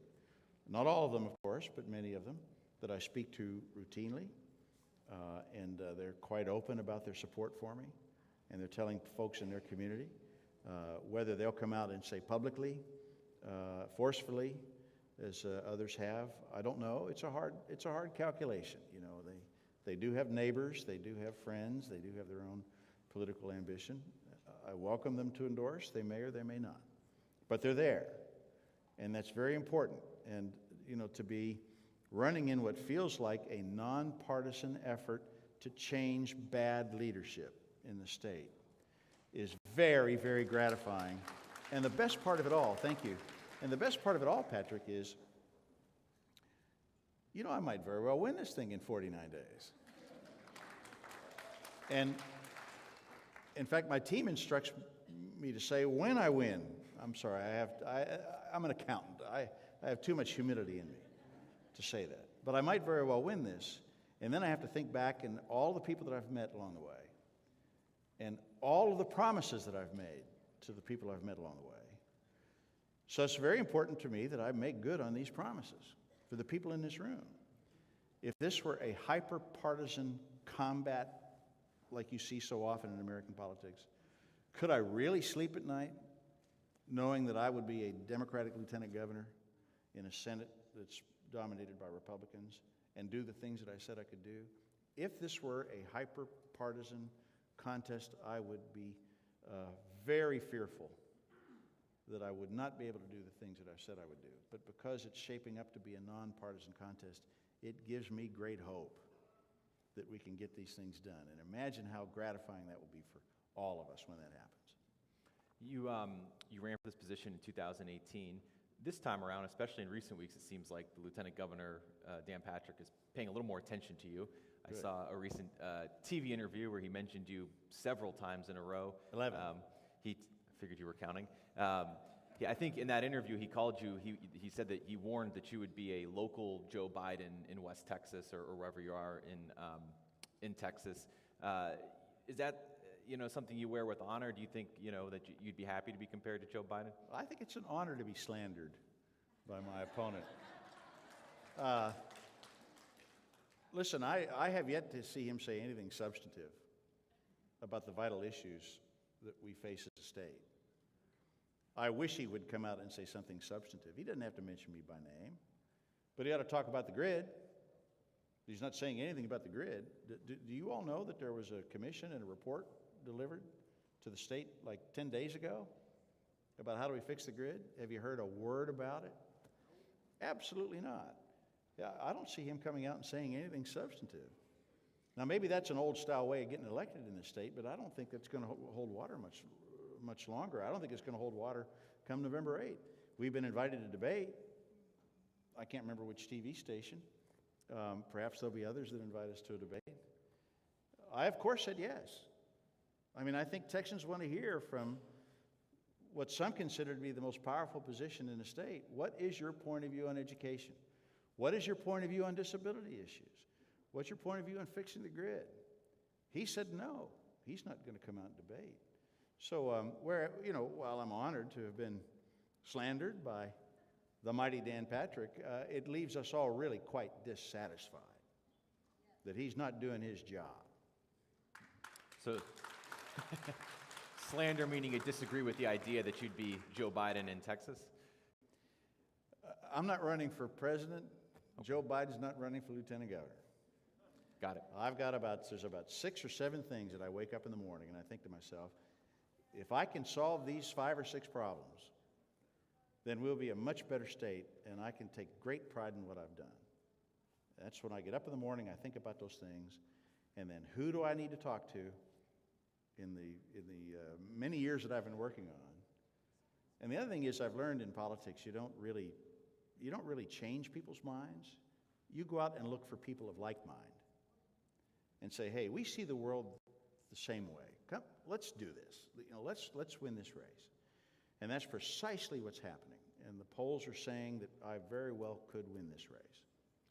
Got it. Well, before I let you go, is there anything else you'd like to say, either about how the campaign is going or about the issues we discussed today as it relates to the Texans with disabilities and how you can improve their lives if you were to be lieutenant governor? Well, I think, where there's a will, there's a way. I mean, I think it's probably pretty obvious to you that I need your help in terms of the details. It's quite easy for me to come before you and say, I have compassion, I have empathy, I have in my own life's experiences, seen how difficult it is for people with disabilities and with people that I've met and I know.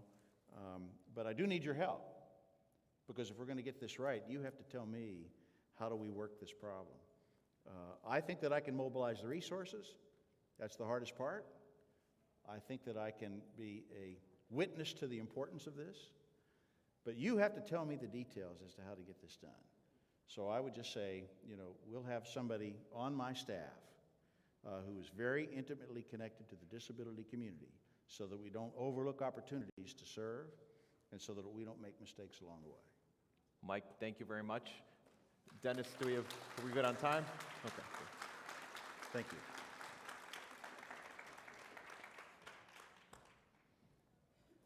Yeah, thank you. Let's give another round of applause to Mike Collier. Thank you. And Mike, get elected, and we will tell you how to fix all these problems, because you know what? It's not rocket science. It really isn't. And they are solvable. We just have not chosen to solve them. Yeah. Okay, we're going to take a quick 5-minute break and then come back. A short video after that, and then Beto O'Rourke after that. Thank you.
Hey, welcome. I hope you enjoyed that short break. I'm delighted to introduce Julie Espinosa, who is a regional coordinator for REV Up Texas and also assistant director for the REACH Centers for Independent Living. And she'll have some brief remarks, and to be followed by Beto O'Rourke. Hello, everybody.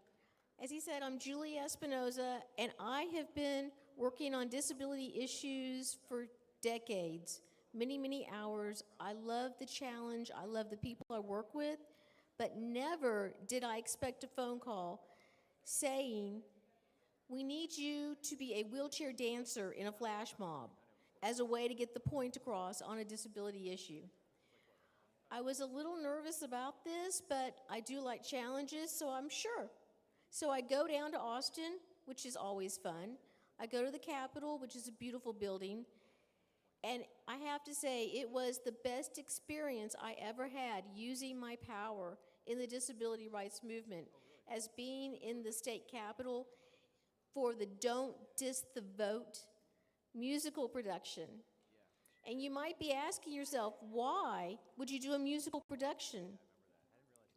A lot of people with disabilities feel that they are not respected, that sometimes even our legislators don't really value our vote or what we have to say or what our issues are.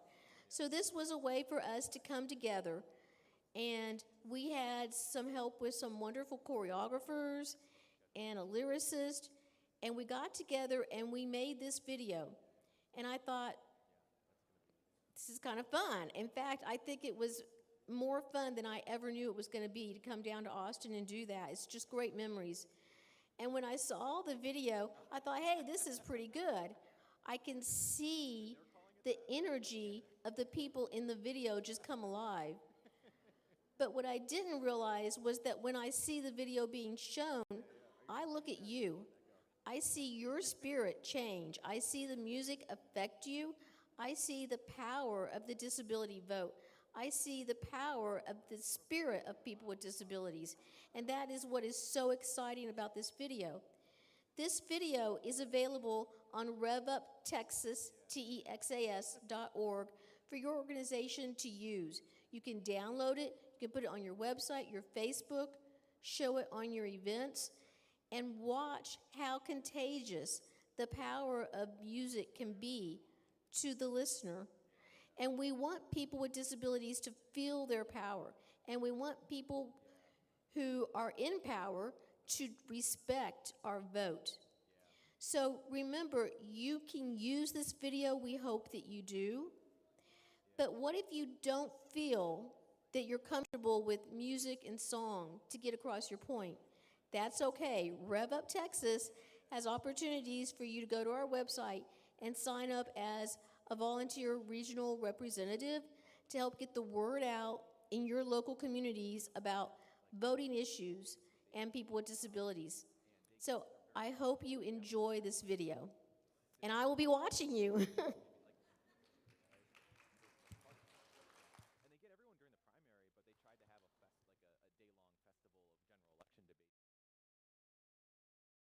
Don't Diss the Vote, music and lyrics by Meredith Gaines, a diverse group of people on colorful t-shirts push open the doors to the Texas Capitol. They carry voting rights signs, sing, dance, and pump their fist into the air. Give up. No way.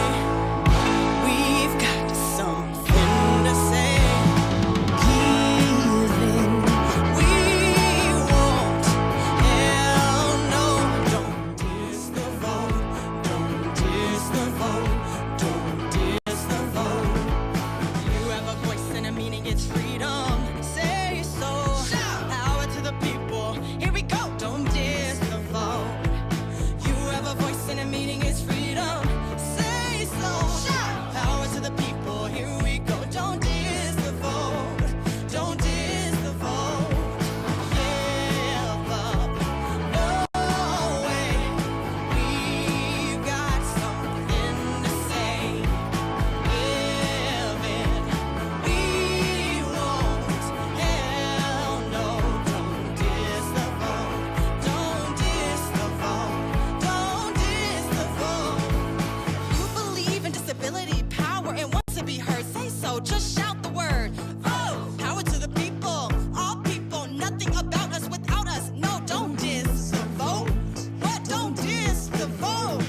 A line of dancers in front of a monument, some in wheelchairs, do a breakdance style wave. One dancer pushes their hands and energy to the next, and so on.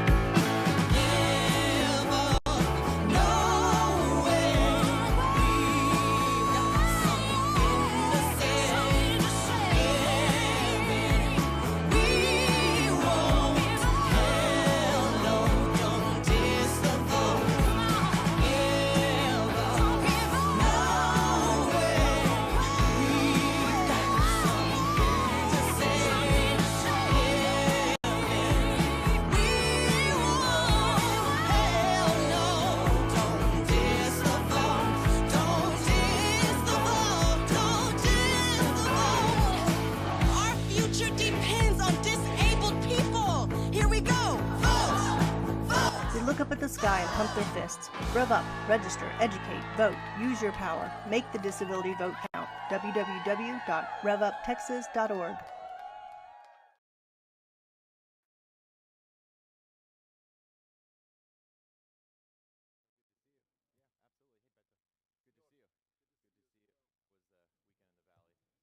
That was my big finale, but the mic wasn't on. Power to the disability vote. Thank you all.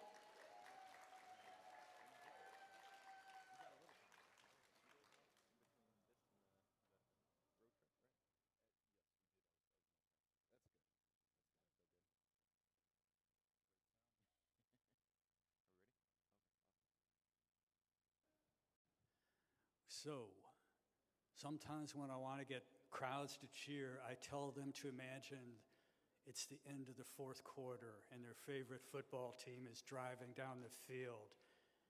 And they get down and they have to score a touchdown to win. And then I tell them, imagine you're at that game, and on the last play of the game, they score that touchdown. But you know what? I don't need that today, because this gentleman doesn't need any help to get cheers. Welcome back, Patrick Switek with the Tribune and Beto O'Rourke, Democratic candidate for governor.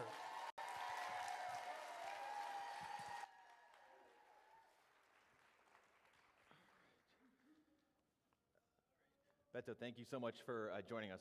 I'm sure we all really appreciate it for you being here. Absolutely. It's an honor to be with you, and it's an honor to be with all of you. Thank you. Thank you for the invitation. Appreciate it. Want to ask about some specific questions, but want to just open it up also with just a big picture question. I'm sure you answer this all the time. Why are you running? And then can you tell us more specifically, what is it about your platform, your policies, your proposals that could benefit the lives of Texans with disabilities? We have such a great opportunity as Texans right now, maybe unlike any other time over the course of my nearly 50 years in this state and on this planet. And it happens at a moment that's probably one of, if not the darkest, in our lives here in Texas. You think about the attack on democracy, especially the voting rights of those who have disabilities and their caregivers. You think about the attack on women, total abortion ban, no exception for rape, no exception for incest, in a state that has one of the highest rates of maternal mortality. Now, almost 17 weeks since those 19 children and 2 teachers were taken from us in Uvalde, and this state has not done a thing to make it any less likely that any other child will meet the same fate as those kids in that community.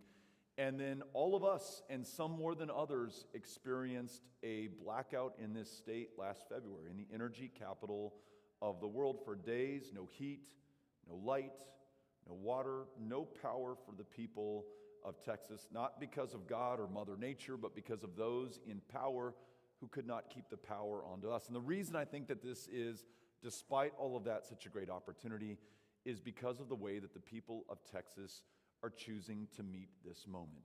We are going to come through and not only stop the extremism that defines not us, but our government and our governor today, but we're going to do the great things by and for one another. Invest in our public education, make sure that our teachers, our counselors, our librarians, our special ed educators have the support and pay that they need so they don't work 2 or 3 jobs to make ends meet, just one, focusing on those kids in front of us, that we expand Medicaid so everyone is healthy enough and well enough to be able to rise to their full potential and promise, and ensure that each and every single one of us is treated equally under the law. That's the great promise of the United States of America, It has never been fully realized. We can lead the way right here in the state of Texas. That's what this campaign is about, and this campaign is comprised of the people of Texas. So Patrick, I am confident that not only are we doing the right thing at the right time, but that we are going to win this election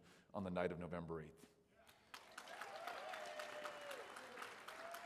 You mentioned a host of issues I want to ask some more specifics about, including Medicaid expansion. You clearly support that.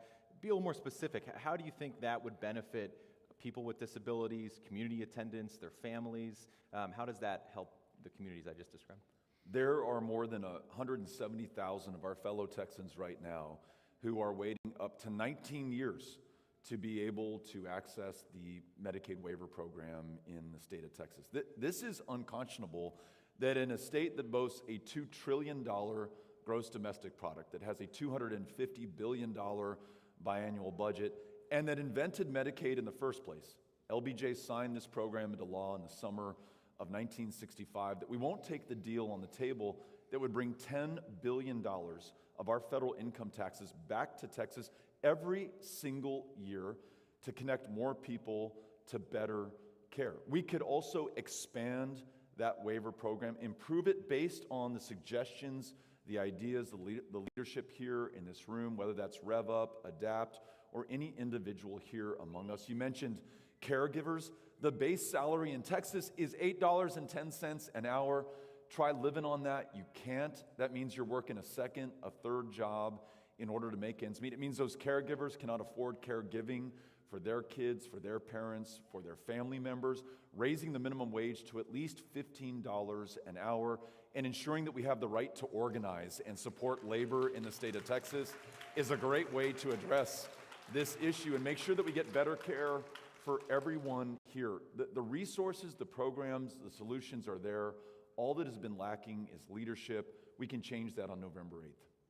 You mentioned caregiver pay, so I'll just go right into that topic. What would you do to raise those wages and also provide benefits or better or more benefits for those workers? Yeah, I mentioned raising wage to at least $15 an hour. That's a good start, but that will not be sufficient to meet the task at hand. It means that we also have to expand health care and access to health care in Texas. The great perverse irony is that many of these caregivers literally cannot afford and do not qualify for the health care that they themselves are providing right now. We can change that through expansion, and in addition, supplemental investment right here in the state of Texas. I mentioned the right to organize. That's critically important. How do we get paid family leave? How do we make sure that they're treated with the dignity and respect that they deserve?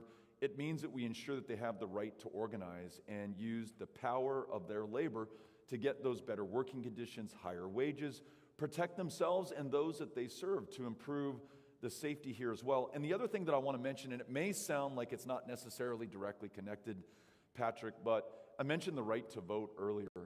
Nowhere is it under greater attack than in the state of Texas right now. Harder to cast your ballot, harder to register to vote here than anywhere else in the union. I mentioned it's particularly targeted at the community right here in this room, our fellow disabled Texans, but their caregivers as well. There are new sections of the criminal code that are so punitive, aimed at caregivers right now. I don't blame some for wondering whether they should try to assist their clients, the people that they are giving care to right now, in casting their ballot. That cannot be us.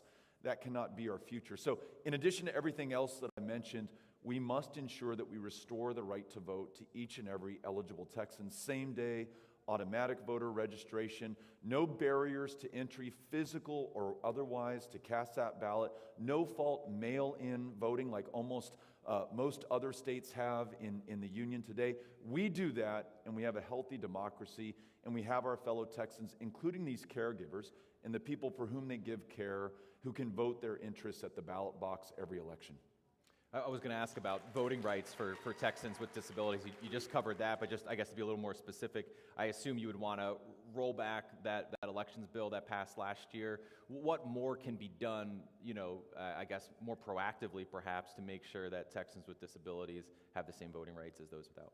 I was really proud of what Harris County did the last election cycle, opening up these voting super centers, Despite the governor saying that in the midst of a pandemic that killed at least 100,000 of us, that there could only be one ballot drop-off location per county, including here in Travis or there in Harris, where there are more people in that county than in the entire state of Nevada. The election administrators in Harris County opened up 24-hour voting, curbside voting, drive-up voting. For those with disabilities, this literally meant that they could have a connection to our democracy, the ability to participate in and help decide the outcome of these elections. Let's build on that. Let's make sure that we add to that online voter registration, automatic same day. And then here's an idea that I think could apply to everyone who's interested in voting and wants to make sure that we're in keeping with our Texas values. Let's replace Confederate Heroes Day as a state holiday with Election Day as a state holiday so folks can take the day off of work and actually use that time to vote. A few answers ago, you mentioned the 170,000 Texans with disabilities currently waiting for services. What would you do as governor to eliminate the waiting list for home and community-based services? It's interesting. I was in a part of rural Texas. I was in Bowie in Montague County, knocking on doors, as we do everywhere that we go. We do it here in Austin. We do it in Houston, in my hometown. But we also do it in these communities that have sometimes, if we're going to be honest with ourselves, have been written off by Democrats as too rural or too red or just too tough to organize in. But my belief is everyone has value. We can learn from everyone that we want to serve. And so knocking on these doors in Bowie, a guy answers, and we have a conversation, as we always do. I ask him how things are going. He tells me that he's working at home because he is caring for his adult son who has disabilities. They just moved to Texas from Colorado. And I said, well, what is something that I could do as your next governor? And he mentioned this 18-year wait list in his case. And he said, Beto, Colorado used to have an 18-year wait list as well. It's now down to under 1 year.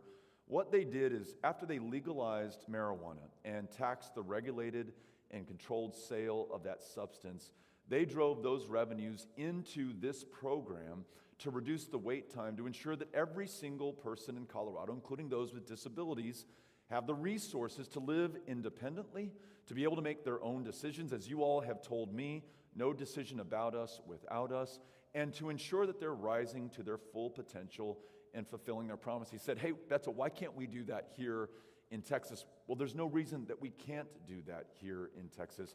By legalizing marijuana, by investing the proceeds into programs like these, expanding Medicaid, as we just talked about earlier, we're going to have the resources to bring those wait times down and treat our fellow Texans with the dignity and respect that they deserve.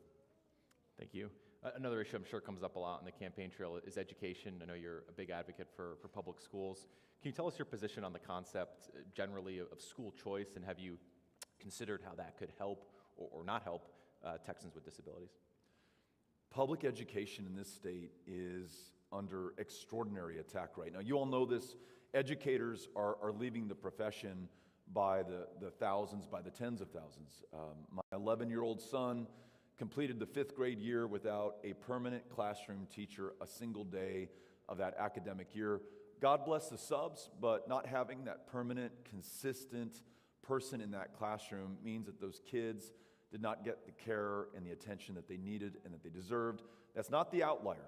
We're seeing that all over and hearing about that all over the state of Texas right now. So what are some things we could do? We could pay those educators more. They're working 2 and 3 jobs right now, especially special education educators who have a teacher to student ratio, sometimes 1 to 10, 1 to 20. I'm hearing 1 to 40, 1 to 50 from students who need individualized personal care and attention, who are not getting it today. And those special ed teachers who are my heroes, and I've shared this with Patrick before, my sister Erin, who has significant intellectual disabilities, was in a special education classroom all the way through her senior year in high school. They're laboring under very significant challenges right now at a time that they're under attack by their own governor in their own state, and yet they're doing their very best. Let's make sure that we have their backs and hire enough more special education educators to make sure that those kids are getting the attention that they deserve. And then there's this. We know that up until 2017, this state created this arbitrary cap that said that no school district could have more than 8.5% of their students with special education needs. How they came up with that number, I don't know. But though that's no longer the law, it still seems to functionally be the practice in our districts and classrooms. We're not getting the funding to those kids that need it right now. When you add to that this governor promises to drain our schools of public tax dollars by converting them to vouchers and sending them to private schools, you understand the crisis that we're under right now. So what's the answer to this? One, we've got to win this election. Two, we have to up the share of the state spend for public ed. Right now, it's 40% of every dollar spent to support public education. You and I, as property taxpayers and renters, pay the other 60%. We need to get that back to 50-50. We need to increase what the state is able to supplement in addition to that. Yes, special education, arts and music, those other kinds of emotional, social, and extracurricular investments that benefit every single child in every single school. I want to make sure that we have the best system of public education in the country, but today we're behind Florida, California, New York, Virginia, North Carolina, every single one of our peer states. They're eating our lunch. We've got to do better. I will make this a priority as governor. Another issue that's very front of mind, especially after Uvalde, is gun violence. And I know that's a very important issue to you. Heard you talk about on the campaign trail. Reporters have talked to you about it at length. So I'm trying to ask it in a new way. When it comes to reducing gun violence in Texas, if you called a special session, your governor, you called a special session tomorrow, and you can only put one gun violence proposal on the agenda, what would it be? I know you've got a broad platform on this, but if you just had one that you could prioritize, tell lawmakers, get it done, I'm going to keep you here until you get it done, what would it be? I love this question because it speaks to this moment. I mentioned tomorrow will be 17 weeks since those 19 children and 2 educators in Uvalde were taken from us. 17 weeks, and a governor who's called a special session to go after trans kids, a governor who's called a special session to go after teachers through CRT, a governor who's called not one but 2 special sessions to weaken the right to vote in the state of Texas, could not be bothered to call a special session to reduce gun violence for our kids. It's the leading cause of death for children and teenagers in Texas today. So, were I governor, I would call that special session. And to Patrick's question, here's the agenda. This is an agenda that doesn't come from me or the Democratic Party, but the people of Texas that I've listened to. Let's do 3 things to better protect the kids in those schools and the teachers who already sacrificed so much for them. 1, at a minimum, let's raise the age of purchase for an AR-15 or an AK-47 to 21. That would have purchased 3 more years for intervention in Uvalde. 2, let's have a red flag law so that if you have that firearm, but you're threatening to use it against yourself or against someone else or against those kids in those classes, we can intervene legally through due process before it's too late. That would have averted the tragedy in Uvalde. It might have prevented the 23 people being slaughtered in my hometown of El Paso. That murderer's mother called the police department in Allen, Texas, asking for help. They said, nothing we can do, no red flag law on the books, you're on your own, good luck, goodbye. What about a universal background check? In Midland, Odessa, guy walks into a gun shop, tries to buy an AR-15, is rejected because he doesn't pass the federally licensed firearms dealer's requirement to produce a background check. That's great, but because we don't have a universal background check in Texas, he's able to buy from a private seller, no questions asked, uses it against people in that community, 8 are dead. Every one of those issues, raising the age of purchase, red flag laws, universal background check, supported by Republicans, gun owners, independents, Democrats, non-gun owners alike. There's a lot we'll argue about. On this much we have common ground, so let's move forward. And number 1, raise the age. Yep. Got it. Want to ask you a little about how this campaign is going, but before we transition to that, just want to give you another big picture question. Are there any additional policies, proposals that you have in your platform that you want this audience to know about that would benefit the lives of Texans with disabilities? You know, the great promise of America, you know, the foundational principle is that we're all created equal and that we should all be equally treated under the law. We've never arrived there, right? We've never achieved that. And we know that based on who you are, how you're born, the color of your skin, whether or not you have a disability, you're going to have a different experience with our criminal justice system, very often, all too often, with our police, with our educational system, with our healthcare system, you name it. However, I'd like to think that we will never stop trying to get there, and that Texas, of all places, could be the one that leads this nation forward in making sure that we come close or actually achieve that goal. So I want to make sure that under the law in Texas, that everyone has equal opportunity. Everyone is treated equally.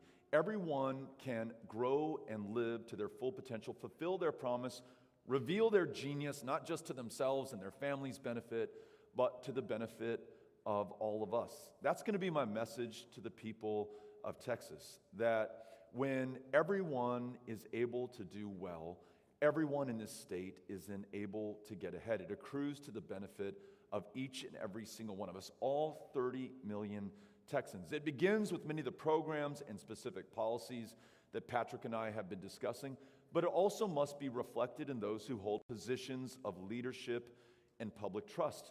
So those who comprise my cabinet, those who will be on my staff, those who are nominated and appointed to commissions, to boards, to committees, those positions of power that determine the future, the fate, and the fortune of the state of Texas will look like and be reflective of those who are here in this room and those who live and make the state of Texas such a great place to be in the first place.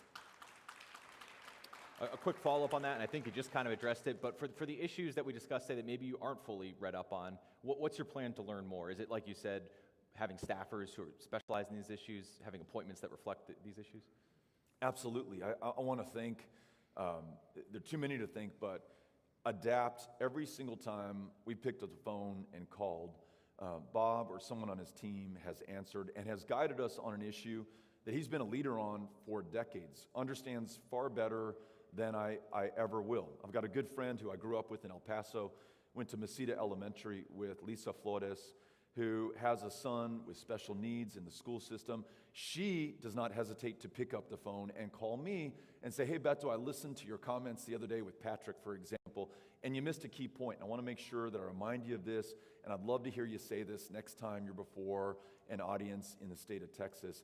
My best hope of being the best governor of this state is to listen to and learn from the people that I seek to serve. I do it now as a candidate, and yes, I will do it as governor. I want there to be an open channel, an open line to make sure that everyone's experience and expertise is reflected in the leadership that we provide.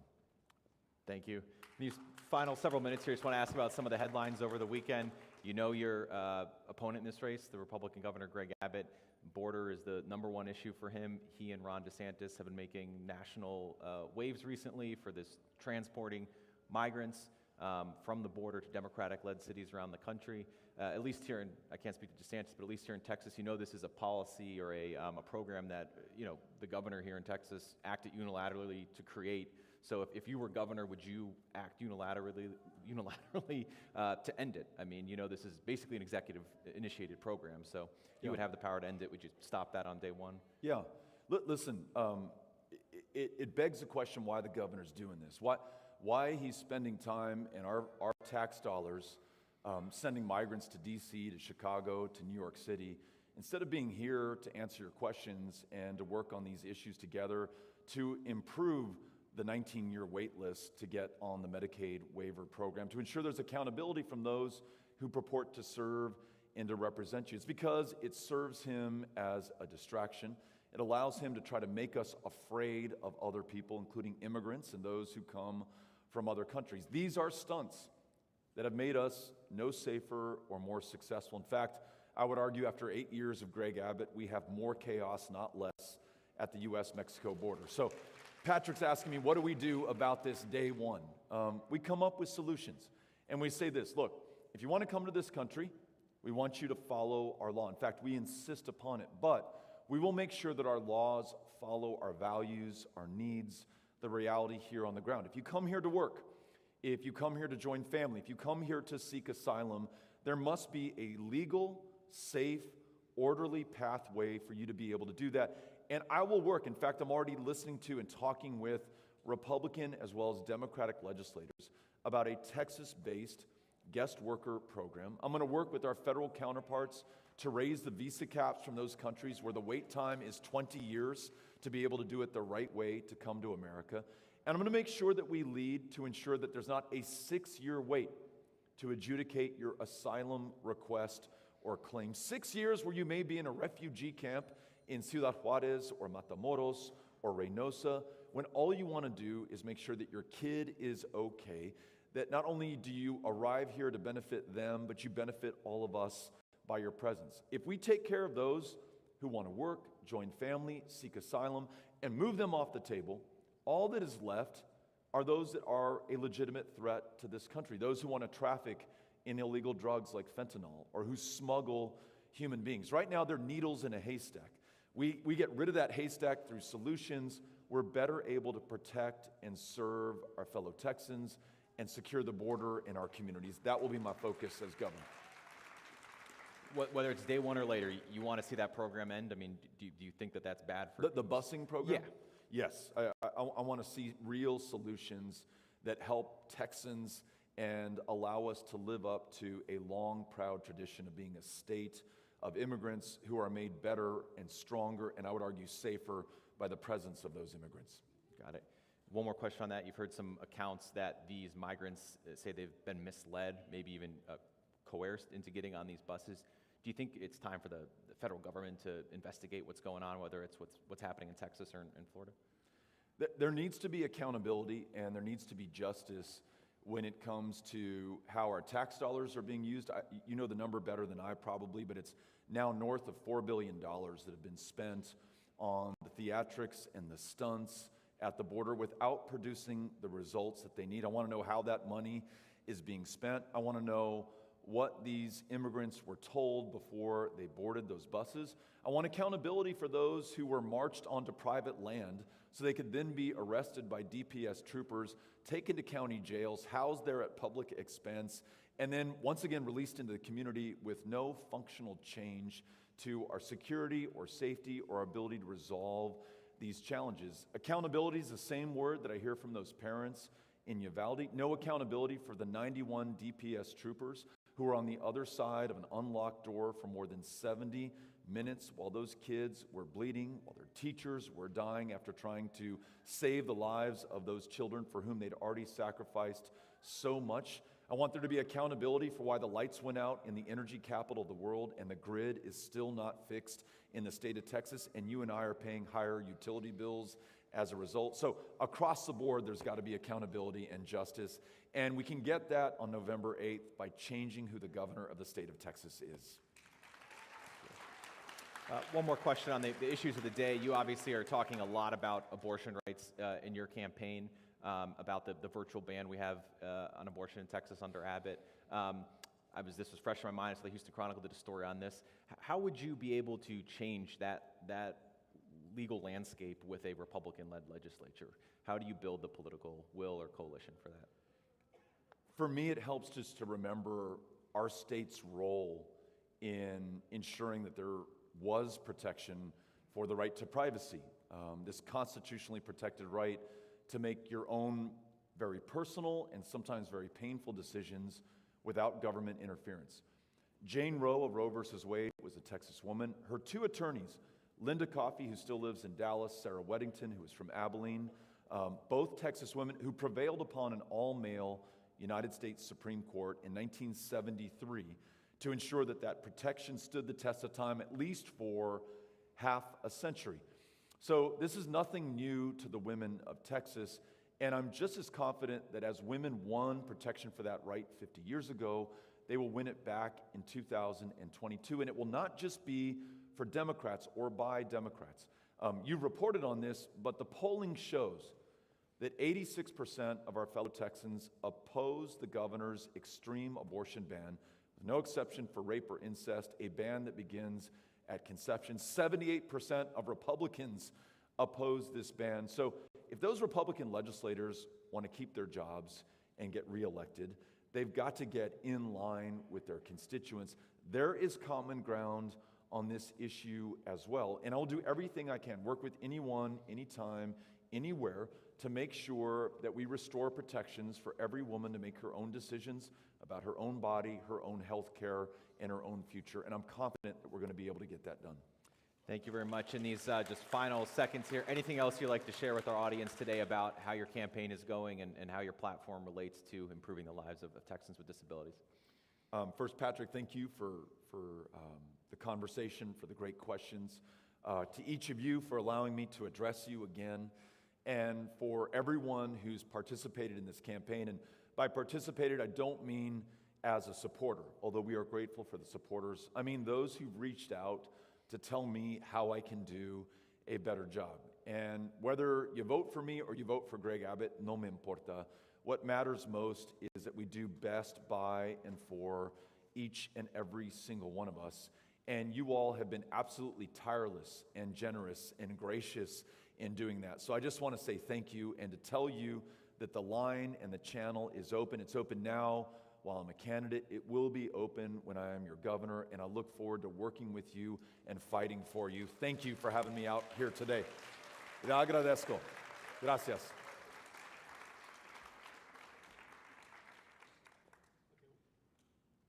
What a fantastic set of interviews this morning we've had. We've talked about disability voting rights.